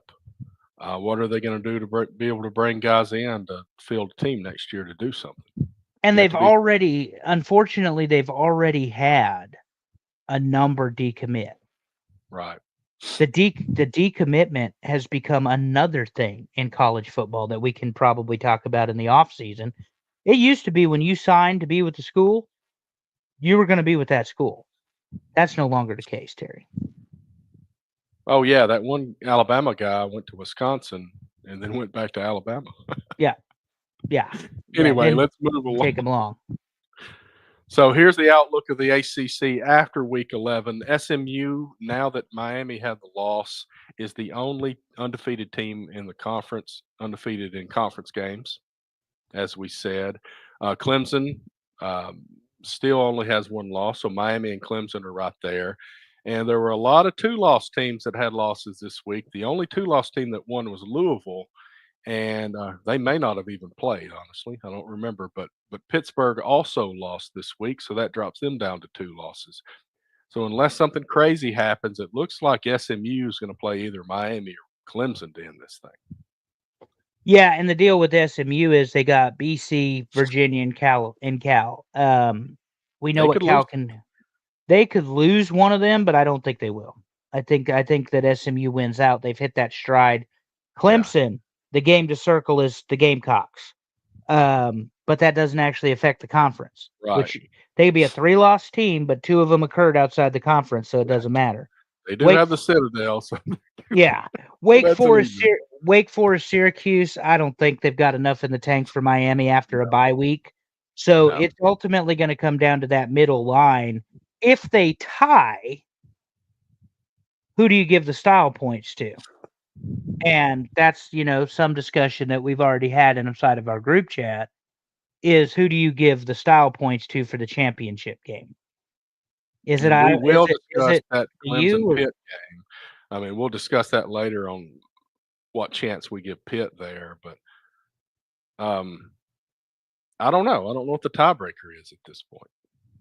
Well, I mean, it is head-to-head, strength of schedule, common opponents, etc., and then they've added several others. But Right. once you get past those, but Clemson also has 2 non-conference games with SEC talent on their team between Yeah. Georgia and South Carolina, and then again they've got the Citadel. But it wasn't like Miami played anybody in their non-conference schedule, so yeah, pretty interesting conversation we may have in a couple weeks. But it's the Mustangs to lose. The spot in the ACC title game is the Mustangs to lose. And that's pretty exciting for SMU. Yeah. All the talk about the ACC schools coming in. Hey, we didn't give them any credit in the preseason. That's correct. Because it wasn't the good ACC teams that went to the ACC. No. It wasn't the good Pac-12 teams that went to the ACC. But SMU's the one showing up. Correct. All right, let's move along to the Big 12. And coming into the weekend, BYU was undefeated, sitting at the top. Three teams with one loss, including Colorado, Iowa State, and Kansas State, and four teams with two losses: Arizona State, West Virginia, Texas Tech, and Cincinnati. And remember, Two that's in conference because Colorado got that ass whooped by Nebraska. Go ahead, Harry. Let's see what happened this weekend. First game we show is Iowa State taking a loss to Kansas out of nowhere, because we talked last week about how Kansas was in the top 25 to start the season and only had one FBS win. Well, they got a 9-point victory against Iowa State this weekend. Yeah, and it tells you how bad Kansas really is. They blew a 31 to 13 point lead and let it get that close. Iowa State fumbled this, no pun intended. I mean, Right. you look at the rushing attack of Kansas, the ball control again. Where was the defense of Iowa State? 532 yards they allowed Kansas in Lawrence. I get it. It's in Lawrence. But, I mean, this Kansas team looks like they win ball games, Terry. This isn't the Right. Kansas team we've seen all year. This is the one that we kind of thought we would see this year. Yeah. And no turnovers. Right. And 50% on first or third down. I mean, it is what it is. But it is going to be a very interesting finish in the Big 12 too, and we're going to get there in a second. Oh, yeah. We talk about the SEC being chaotic, but the Big 12 is pretty chaotic on their own. Why don't we move along? And we got another game. BYU still undefeated, a 1-point victory and a controversial call. But you talked about this to start the show. The AD comes out, Utah AD comes out with criticism. But we got a 5-yard cushion here. You can do some things 5 yards off the ball. And I don't know that everybody seems to understand that. Right. And you got a 21-point third quarter by Utah. You've got 3 turnovers committed by Utah. They hold BYU to 1 out of 12 third downs. And look at the penalties there, Terry. 20 penalties for 157 combined.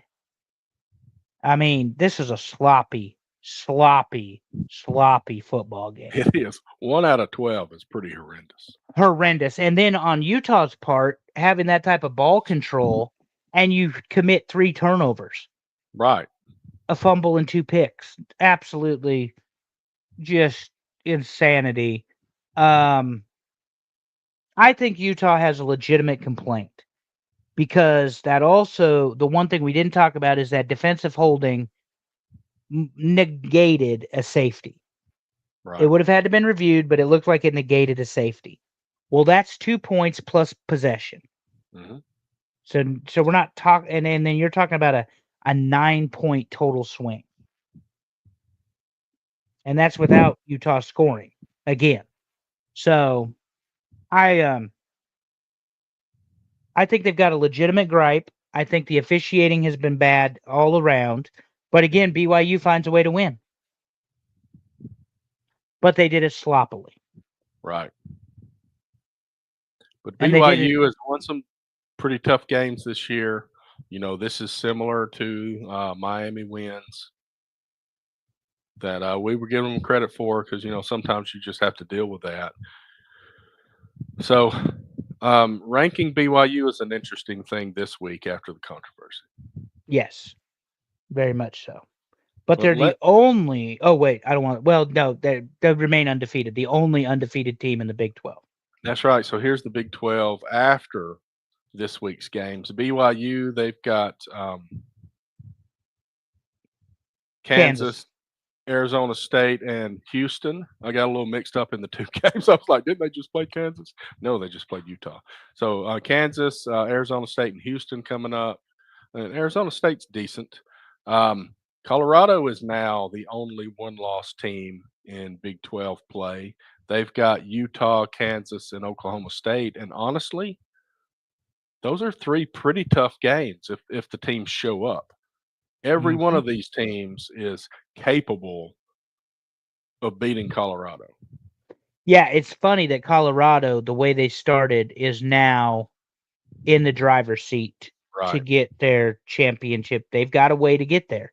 Arizona State, not a slouch team. Kansas, we just learned, can play football. Houston has pulled a couple of upsets. I mean, there's a lot of football left to be played in those 3 games, Terry. It's going to be meaningful. And if Right. for some reason BYU and Kansas lose, or BYU and Colorado lose, you talk about chaos. Yeah. And I mean, I think Colorado's probably favored in all 3 of these games, but they are not easy cupcake games by any means. And then it drops you down with these other 4 teams. Arizona State's got BYU left to play, so that's a tough game there. Let's see, who's got the easiest road of these 4? I don't know. Kansas State's got Iowa State. They've got each other. West Virginia probably has the simplest, I would say, of those 4. Baylor, UCF, and Texas Tech. The problem with West Virginia is they're so inconsistent, they'll lose 2 Yeah. of those 3 games. They're the Georgia Tech of the Big 12. Yeah. All right. Yeah, That'll be interesting to see. I think that's the most chaotic other than the SEC at this point. I would agree. All right. Let's move along. And that takes us to the Big 10. And the Big 10's pretty clean with 4 big teams up top. But we've got coming in to play this weekend, we had Oregon and Indiana undefeated overall. Ohio State and Penn State with 1 loss in conference. I would expect Penn State would be under Ohio State, considering the head-to-head there. And then Iowa and Minnesota both came in with 2 losses in conference coming into play this weekend. First game we're going to talk about is Indiana and Michigan, and this ended up a little closer than I expected because Michigan won the second half 12-3, but Indiana wins 20-15. Yeah, the Indiana Hoosiers gritty team found a way to win in the big house. Not a lot of offense in this football game, Terry. Not This at is all. what we like to call a Big Ten football game in November. They each had a turnover. They've each had a few penalties. They each had possession. Third down was Nobody's an issue. running the ball very well. Nobody. And the thing is, Indiana's offense with their RPO gets a lot of press, but their defense averaging 17 points a game. Their defense is holding teams to an average of 17 points a game. And that's good enough to win. Yeah. So, as he said, Google me, Pignetti, and he keeps winning. And he keeps getting it right on his end, Terry, that all he does is win. And they'll do it ugly if they have to do it ugly. And that's Well, kind and of what happened. there was a little bit of chatter and criticism about Indiana's win here, about how, Michigan is, quote, dog shit. Okay, Michigan is still Michigan. Okay, They still play pretty good defense. This is still the big house. They still play pretty good defense. And let's face it, Terry, because we've both seen it on in our own team fandom. Every championship team has a game that challenges them That's somewhere. Right. Indiana has gone almost entirely unencumbered to this 10-0 record that they have right now. Michigan just gave them the best. I mean, they beat Michigan State 47-13 or 47-10 in East Lansing. Now they've gone on the road and they've beat Michigan in the big house. They have a week off and they get Ohio State in the horseshoe. So that's going to be showdown time. And I hope it's a night game because I want to be able to watch all of it. But anyway, what's up next, Harry? That was the only Big Ten game we featured.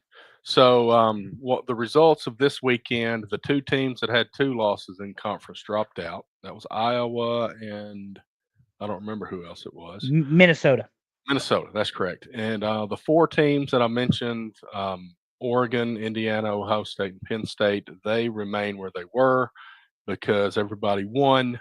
Oregon and Indiana control their own destiny, but Indiana's got a game with Ohio State coming up in a couple of weeks that is going to be a bit of a challenge. So that's the big game remaining for the rest of the season to tell the tale of the Big Ten. And if Ohio State wins that game, I would expect Ohio State to be the team, considering they have wins over both Penn State and Indiana. but I also don't know exactly what the rules are in the Big Ten. No, I would imagine that's 100% correct because when you go to strength of schedule, even Penn State's going to have a top 5 win or Ohio State will have a top 5 win over Penn State. They're going to have a win over, or they're going to have a 1-point loss over Oregon. They're going to have a top 5 win over Indiana because that's going to be a top 5 matchup. If Ohio State won, let's stipulate. Right. Indiana's case is they beat Ohio State and went undefeated. That's the only way they're going to get to the championship game. Now Penn State cannot get to the Big Ten championship game. I do not believe. Not easily. There's got to be an upset somewhere. I mean, think. they're gonna have to have Purdue beat Indiana and Michigan beat Ohio State after Indiana beats Ohio State, and yeah, something crazy. And we haven't really discussed it, but as for Oregon, the Wisconsin team has been much of a disappointment, and Washington got waxed by Penn State this weekend. I think Oregon is probably a lock for the Big Ten championship. Yeah. But to your point, the Indiana-Ohio State game, that's going to be the one. Because ultimately, everything else is going to fall in place with that game. And I don't believe Penn State should lose another game this year. They'll be 11-1 again at the end of the season. I guess last year they were 10-2. But another double-digit season for James Franklin. That's right. And this year with a 12-team playoff, I got to tell you, I know nobody's going to admit this, but you almost want to not be having to play that conference championship game.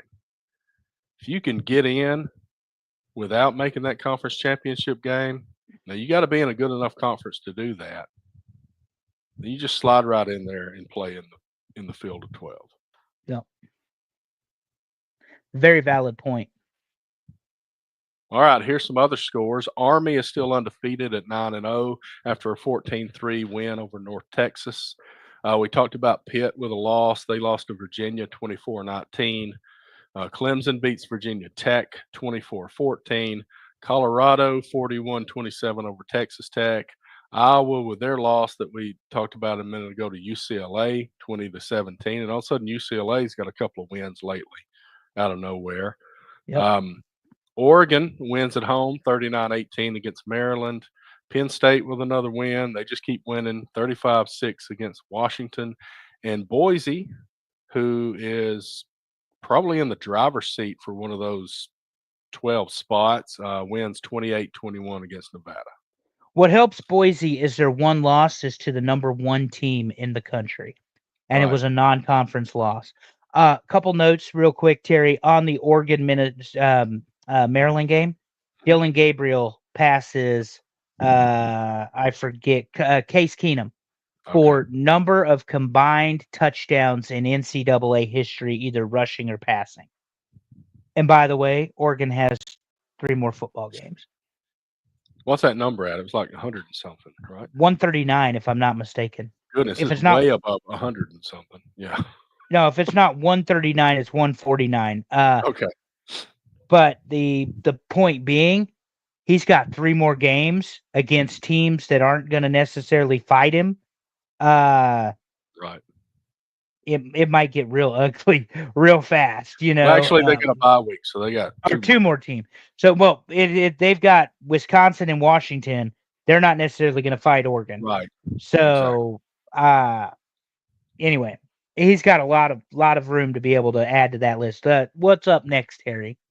We're doing the top 10 for this week, and thanks everybody who voted. We really appreciate that, and we know that it's getting really interesting with fewer undefeated teams out there. Some of these losses are to good teams. How far do you drop somebody like Georgia? How far do you drop Miami? Let's see what we did. Number 10, BYU hangs in there in the top 10. Pretty impressive set of wins they have. They are the team that beat SMU at SMU second week of the season. So, that's a big deal. And they had some pretty big blowouts they beat Kansas State pretty bad. So I think people look over BYU, but they keep winning the last few games. They're getting in the meat of their season. They've had to pull out some close games, but they keep doing it. At this point of the season, a win is a win is a win. You just want to get to next week without injuries and keep winning. They've got Kansas on the schedule this week. Right. And Kansas and then Arizona State and Houston. So Yeah. they're not done yet. It's not over. That's right. But BYU is probably in the spot that it deserves to be, considering they are undefeated. Right. But there are far better teams than BYU out there. There are. And let's look at number 9. Miami drops to number 9. I think this is mostly because they got one actual loss. We've talked about a couple of games that they were fortunate with the referee calls and that kind of thing, but the people voted them to number 9. They got a bye week this week after the Georgia Tech loss, and they'll finish the season with Wake Forest and traveling to Syracuse. Yeah, Wake Forest is not a good football team. Syracuse is better than average, but Right. it also has got enough inconsistency. You're not exactly sure which team you're going to get. Miami has an outside shot, but they've got to close. They've got to finish 11-1 so they can get to the ACC tournament. Because again, it's the inside track is the Mustangs. You know, the Mustangs have the inside track to that game. So Terry, number 8. Is Ole Ole Miss. Miss. What? Ole Miss after their win. Yeah, What? people. Well, hey, we got some Ole Miss fans voting on these things. Remember? What? My God. Above Alabama, roll tide. Well, you don't know that. Or below Alabama, roll tide. Anyway, Kentucky and LSU are the losses. Florida, Mississippi State coming up. It depends on which version of Ole Miss's offense comes. Yeah, But those last 2 games should be wins for Lane. they That'll be should. 10 wins for 3 out of 4 or 4 out of 5, I forget, seasons in Oxford. That's right, and that Now doesn't happen in Oxford. That is impressive. It is. If he and honestly, if he wins out, you can't deny Ole Miss a spot in the playoff. Even if it's a lower seed, they're not going to Right. be able to keep him out. And that's the thing, I keep reiterating Ole Miss being the Penn State of the SEC, but they beat Georgia by 18 points. Yep. And So it let's looked give good. Lane And the way they did it was with defense. It wasn't that high flying offense because that offense kept getting stopped. Their Right. defense is what actually gave them those opportunities to win this football game. Number 7, Tennessee. They got the one loss at Arkansas. They got the big game at Georgia coming up this weekend. I mean, that's going to be their season right there. Yep. And then UTEP and Vandy. And I would love if Vandy beat them because that would be Vandy played Georgia close, beat Alabama, beat Auburn, Yep. and then got Tennessee. And the reason that matters is those are the SEC teams they played that have won national titles. That's right. That's right. And then, what kind of crazy story would it be if Tennessee ends up winning this game at Georgia and then loses at Vanderbilt in the Oh season? God, I'd love it. It would be great because it's Oh, chaos. That's what makes it It's so much absolute fun. chaos. I'm here for it. Number 6, Notre Dame. They got the week 2 loss to Northern Illinois. They blasted Navy. They blasted Georgia Tech. They blasted Florida State.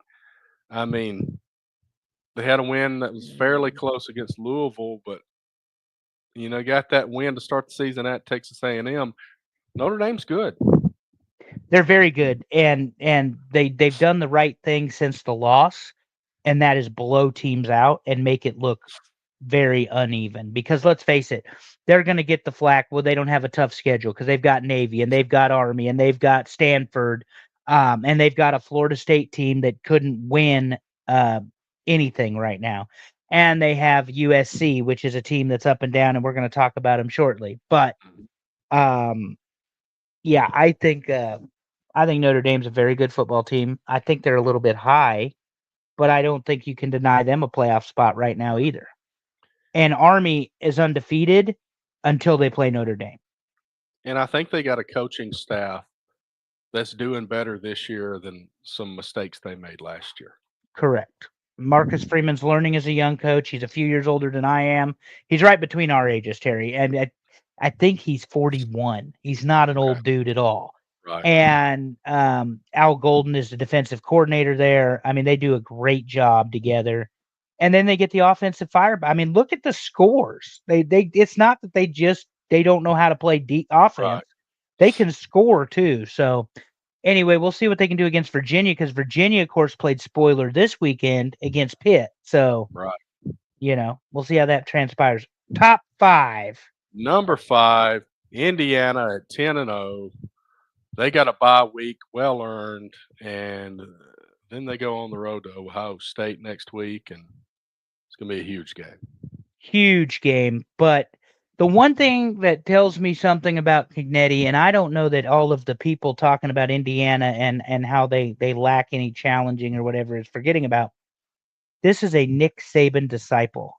Right. Who you've now given 2 weeks to prepare for the biggest game of his coaching career, with a run-pass offense that is very, very good and a defense that is fundamentally sound, special teams that don't make a lot of mistakes. What does that sound like to you?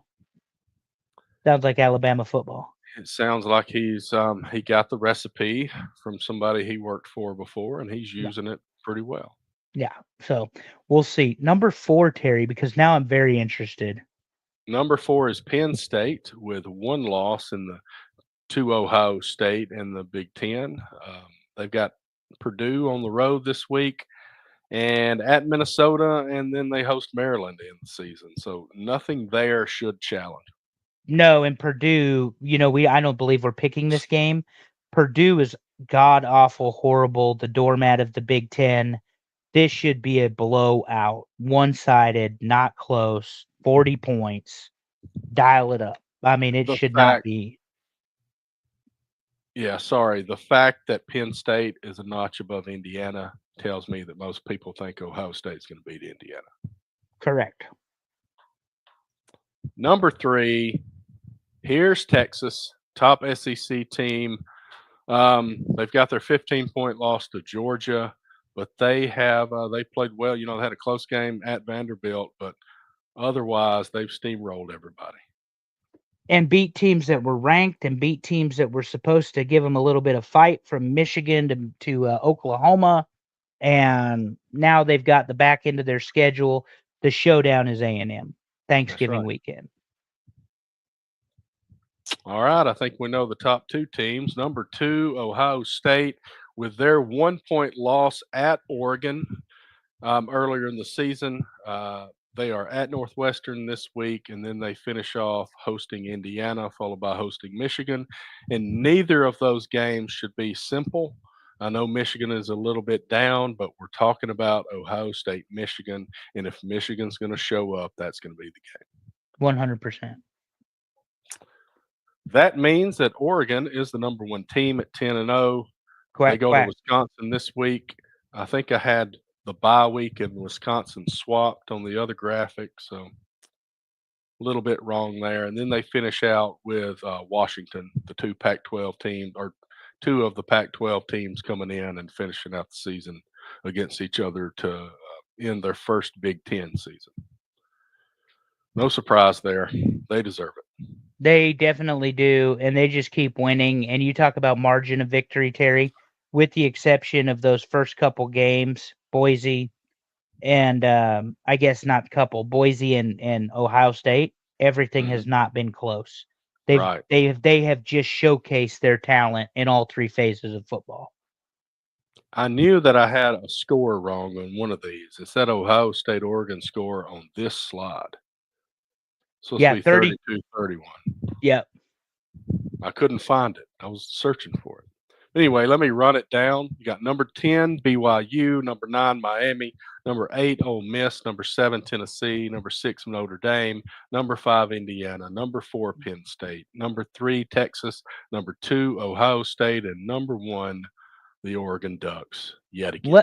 Let me point out, just because it's who we are, our listeners, for the first time in the history of this show, have excluded both Alabama and Georgia from the top 10. Mm-hmm. Georgia has never been out of the top 10 on this show. And I don't know, Terry, that they've been out of the top 5 ever in all the time we've done this. Probably not. If I Interesting. recollect properly, they are numbers 11 and 12, but I would have to go double check. But all I'm saying is, first time ever, Absolutely. and more so Georgia than Alabama, but still, Right. first time ever. All right. So let's move along and talk about playoff seeding. And here's our picks for that. We both have Oregon, number 1 seed after winning the Big Ten. I've got Texas number 2 seed. You've got Tennessee with the SEC championship here. The reason for Tennessee is they have the one more conference game. Okay. So if I have to pick between Tennessee and A&M for my 2 spot, because of the number of games played in conference, they get the 2 spot. I ultimately think Texas is the best team in the SEC. But Okay. because of who I am and how I do things, Tennessee gets to occupy this position. All right. Yeah. So Because there is they're a lot four of and ifs. they're 4 Yeah. and 1 in conference versus 5 and 1. Right. Ultimately. So I've got Miami still at the number 3 seed winning the ACC. There's a lot of maybe us doing things differently and seeing it differently. And you've got SMU. SMU is technically sitting at the top, so that makes sense. I also think SMU can win out. That would be very interesting to see. You know, we got Miami, we got Clemson, we got Florida State, and SMU comes in and wins the ACC. Yeah, I What a think heck of a SMU story. can win out with their season. Yes, sir. All And right, then and BYU we put in the 4 spot because it's right. BYU now. Now I put Texas at 5 again. Mhm. Otherwise, it wouldn't have even been Tennessee. Tennessee I had down about where you have them. Yeah, number 8. Yeah. But because I wanted to do it the way I feel like we should, Yeah. not saying you did it wrong, it's just the way Right. I did it. I mean, because my ultimate thought was Texas is the best team in the SEC, but they're 1 conference game short right now, whatever. Okay. But you got Ohio State 5, I've got Texas 5, you've got Penn State 6, I got Ohio State 6, Indiana we're even, Penn State 10, Notre Dame, Alabama, Ole Miss you have, and I didn't have. Right. And you got Georgia 11, and we both have Boise at 12. If Boise ends up losing, I'm going to have to relook at some teams because I'm not sure who I would think would go there. Well, and like I say, Boise, your point about them, they've got that very good running back who just Right. continues to power that football team. And they're winning. They only beat Nevada by a touchdown, but they're winning pretty handily up to that point. Yeah. And a 1 loss they played with Oregon. Right. So Do we think he's leading the Heisman at this point after the no, Miami loss? no, I still think it's Cam Ward. Okay. And Cam Now Ward's got there are plenty of people. This opportunity is the rest where I hate the bullshit though, Terry. And I know we're overtime, and I want to get long winded here. This is where I hate it though, because now they're like, well, Cam Ward's lost, so he might no longer be the Heisman. Wait a minute, does that change the fact that he's the best player in the country? Because I thought that's what the Heisman was for. Right. And Boise State is sitting there not undefeated. So what's the Yeah. difference? But I've heard that chatter already that they lost to Georgia Tech. That doesn't change the fact he threw for 300 and whatever that number was. 348, I think it was. Yeah, because he took the sack that ended the game. Okay, Right. But anyway, I know we have another piece of business to take care of, Terry. Is it prediction time? It is week 12 games we care about, and I've looked over this over and over. I'm pretty sure everything on here is correct. Oh, so many things to look at. Anyway, first game of the week, we got Texas at Arkansas at noon on Saturday, and Texas is favored by 13.5. And I think it's going to be 21. I was just going to say, you and I are on the same wavelength already. Not enough points because Arkansas is not going to have enough talent to match up with Texas, and everything could fall their way, and Texas is still going to win this football game. So I'm going to take Texas I'll double them up, buddy, 27. All right. It's a big number, but they just rolled Florida. So, Right. I think they're finding their whatever again. Their groove, their mojo, their juice, their Yeah, whatever. one of those words that I couldn't come up with. Yeah. The next game, also Saturday at noon, we got Clemson at Pitt, and Clemson is favored on the road at Pitt by 10. Pitt has started to fall, and Vegas seems to think they're going to continue to fall. 10 feels like a big number. I mean, I know Clemson can show up and put it on somebody, but it feels big to me. Historically, Pittsburgh has beaten Clemson before. It's not an unfamiliar game. Defensively, I think Clemson probably has the edge in terms of athletes. Not Right. necessarily production, but in terms of what they can do athletically. Clemson had a little bit of trouble with Virginia Tech this weekend, That's right. and I think I get some of those things cleaned up a little bit, and I'm going to take Clemson, but I'll take them by 9. Okay. I'm going to take Clemson by 4. I think it's going to be a pretty close game the whole way, but I think Clemson just has a little bit more talent, and that's going to show up on the road at Pitt. But I think Pitt is a little bit better than Vegas is giving them credit for. All right, let's move to Boulder, also Saturday at noon, and Colorado is favored by 10 points against Utah. Seems like a lot, but Utah's offense without Cam Rising is not any good. Defensively, they're going to be good. I think the heavy hitters of Colorado have started to show up. The Travis Hunter, the Shador Sanders, the other receiver whose name escapes me. No disrespect meant to him. Colorado by a field goal. Okay, I'm going to go Colorado by 14 here. I think some guys are starting to show some leadership for Colorado. I think Hunter, there was a spot where one of the receivers was doing some stupid stuff and Hunter's running over to him. I think they're starting to feel like they can get vocal and they can start leading the team. This team's kind of rolling. So, and I don't know what to expect from Utah, like you said, without Cam Rising. So I'm thinking 2 touchdowns. So now we go to Auburn, and Auburn comes off a bye week and hosts UL Monroe. And here's a little bit of info before we look at this one. Auburn's quarterback is injured. There's a shoulder injury. He did not practice all week last week. Obviously, he's felt a lot of heat this season. We are at the point of the season where if you start a true freshman, he will not lose his red shirt even if he plays the rest of the year.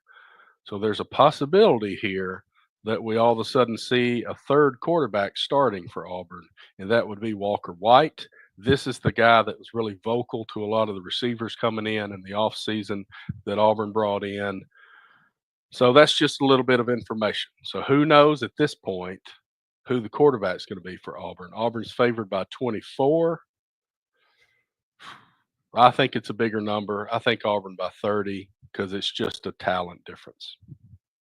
Yeah, I mean, Louisiana Monroe shouldn't be able to tie Auburn's cleats. Let's be honest about it.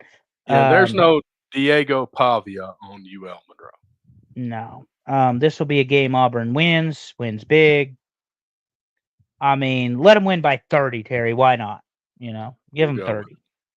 LSU goes to Gainesville, the swamp, to play the Gators.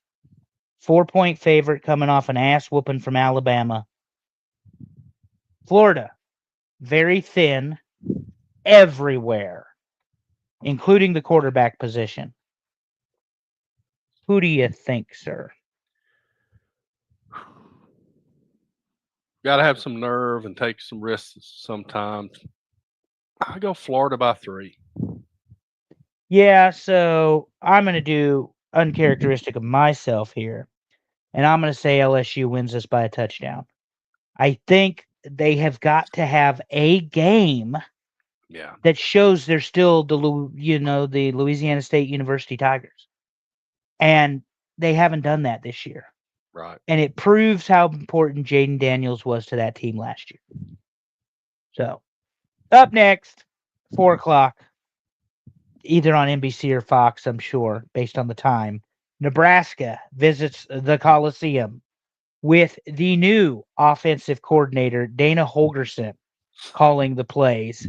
Air raid, Terry. So I guess, sometimes the answer is as simple as what's sitting in front of you. If you have a 3 to 5 step drop back quarterback, what kind of offense do you think you should run? One that he can throw the ball successfully in. That's the answer, sir. Dana Holgerson, as the head coach of West Virginia, as the head coach of Houston, as the offensive coordinator of Texas Tech, architected multiple offenses with 1,000-yard rushers and 2,000 and 3,000-yard passers. He is now mid-season, 3 games left, the offensive coordinator of the University of Nebraska. This changes everything for SC's defensive scheme against Nebraska. I think you're going to see a lot more complexities and a lot more interesting plays versus what's been called. I'm taking the Huskers, of course. I'm going to take them in the Coliseum. SC is not nearly this good, and Nebraska is a far better team than what they've shown. Taking the Huskers by 10. 19-point swing. All right, so this -9 number confused me when I first saw it. USC's favored by 9 at home against Nebraska. And by the way, not to interrupt you, they're benching their starting quarterback at USC. Yeah, I just unless this guy comes in and is on fire, I don't see this. But they're also hedging their bet that I about said Martinez, son of a bitch, Andrew, that Dylan Raiola is not going to be as good. He's got the back contusion. Okay. But your USC call, my man. USC doesn't have an impressive record this year. I just don't see this. I'll take USC, but I'm going to take them by 3.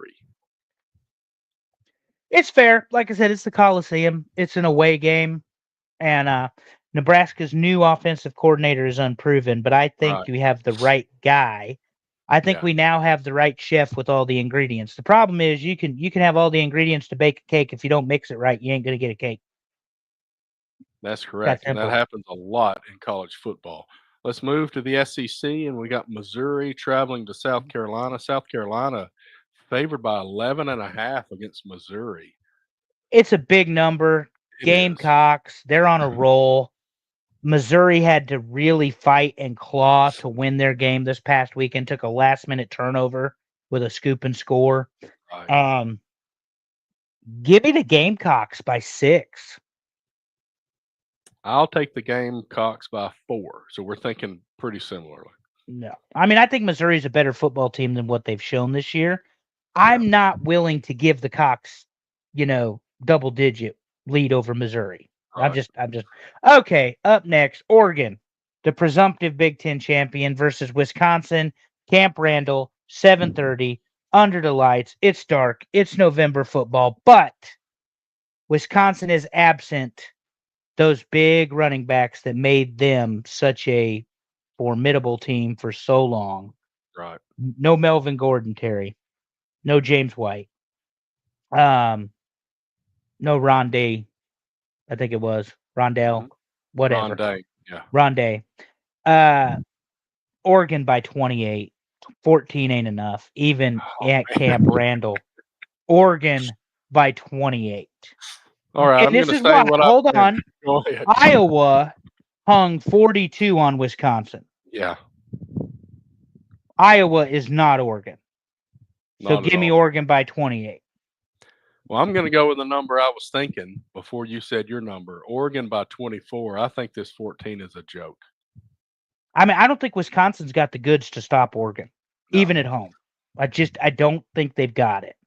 Now, interestingly, speaking of if they've got it or not, Tennessee coming off of another win against Georgia, coming off of a loss in Athens, and Georgia's favored by 9.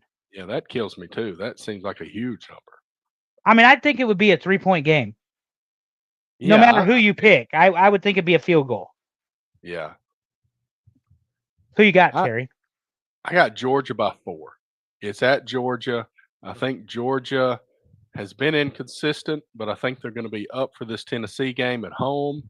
They're coming off a loss, kind of an embarrassing loss. I think they're ready for Tennessee, but I think it's going to be a dogfight, and I think the Bulldogs win by 4. This is a make or break season for both of them. Right. Because let's face it, whoever loses, well, I guess Tennessee theoretically could lose and still make the playoff. Our voters don't think Georgia's a top 10 football team right now. Right. So Georgia has a lot to prove. I think Georgia's defense is so good. They're going to pressure Josh Heupel. Heifel's offense has not shown up in the back half of the season, in my opinion. Not that team that's so good. I want them by 3. I'll take the Dogs because they're at home. All right. In the final game we're going to pick, we got Kansas, who we talked about not having much of a season and then just showing out last weekend. They're traveling to BYU. Undefeated BYU is favored by 3 points late at night. It's a 10:15 Eastern kick. BYU favored by 3. I think it's more like 7. BYU stays undefeated. I'm going to flip it, buddy, and say Kansas is going to steal this one from BYU. Look at you. And I'm going to take them by 2 field goals, not just one. Give me Kansas rather, upsetting BYU by 6. All right. It'll be something good to talk about next week. And speaking of something good to talk about, I'm extending my lead with this college pick'em, 65-44 now. Bryant has found his way back into the top 3, and Kingra, who I don't even know who that is, maybe it's somebody that doesn't even listen to us, is in 3rd. Same number of wins as Bryant, but 2 more losses, and that's the college pick'em for this week. Yeah, I'm half-ass paying attention to you at this point on these. I just am not very good at these teams that shouldn't matter, and the SEC has not done me any favors this year. I'm going to run the ball the rest of the 4th quarter. Correct. Yeah. Don't fumble, run the ball, pick the favorite.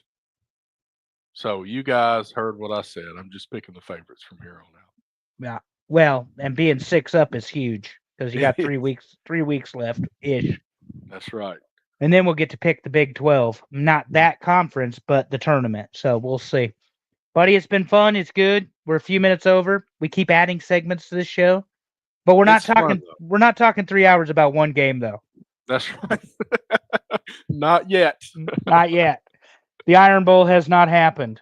Although I don't think Terry's going to want to talk about this particular installment of the Iron Bowl for 3 hours. I got to tell you, if we have an Iron Bowl to even talk about, it will be a victory for this season, no matter what the end results is. But whatever, that's where we are at the moment. But thanks everybody for voting. Thanks for tuning in, watching, listening. We really appreciate you all.